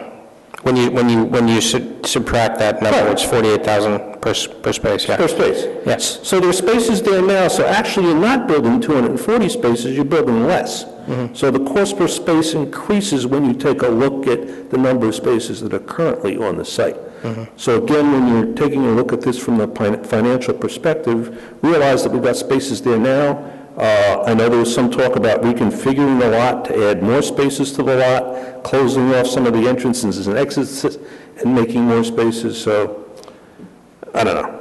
I'm still not sold on the need for a garage. I know that I may be in the minority, but I'm still going to stick with it. I'm in the minority other ways as well.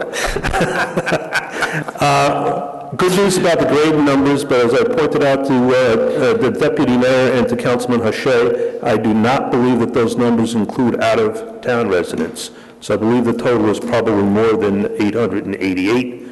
I know that when we register our grandchildren, we do the right thing and register them as out-of-town. So I know the number is at least 890, maybe more. So it'd be good to know, perhaps by the next meeting, what the number is. And it would also be good to know how that 888 approximately number compares to the total number of people who signed up in 2016 over the whole summer.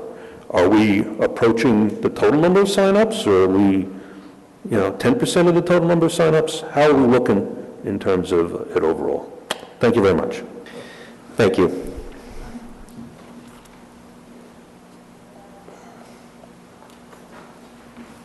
Hello? Awfully late to be talking. Good evening. Tess Giuliani, Giuliani at 174 Union Street in town. I have a question about the parking lot. I was trying to do the numbers in my head. It was 4 levels, 3 floors, correct? Correct. 8 million on the footprint. Approximately, correct. Mr. Would you speak into the microphone, please? Sure. Sorry.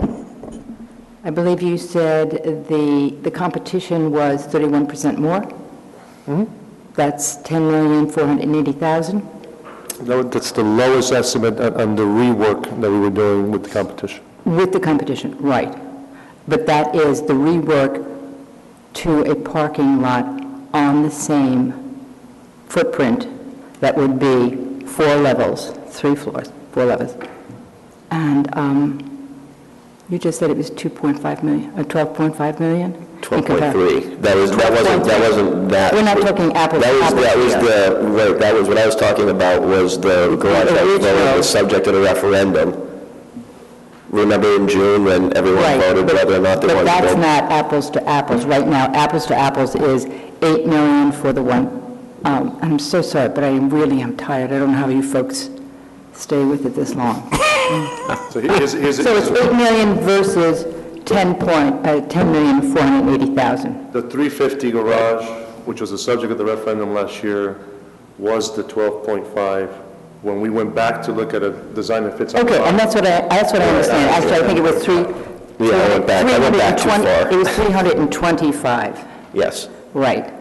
And this is going to provide 240. 240.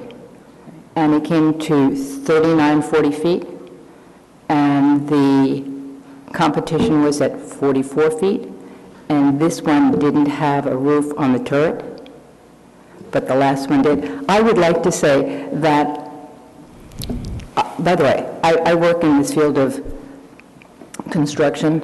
I think modular building is fantastic, whether it works here or not, but I find it fascinating. Is it faster if it takes 8 months? I went to all those meetings. It would take 9 months to build the other one, which was larger, which I understand. Actually, I like the idea that it's smaller and staying on the footprint here. But I think that it is an unattractive building.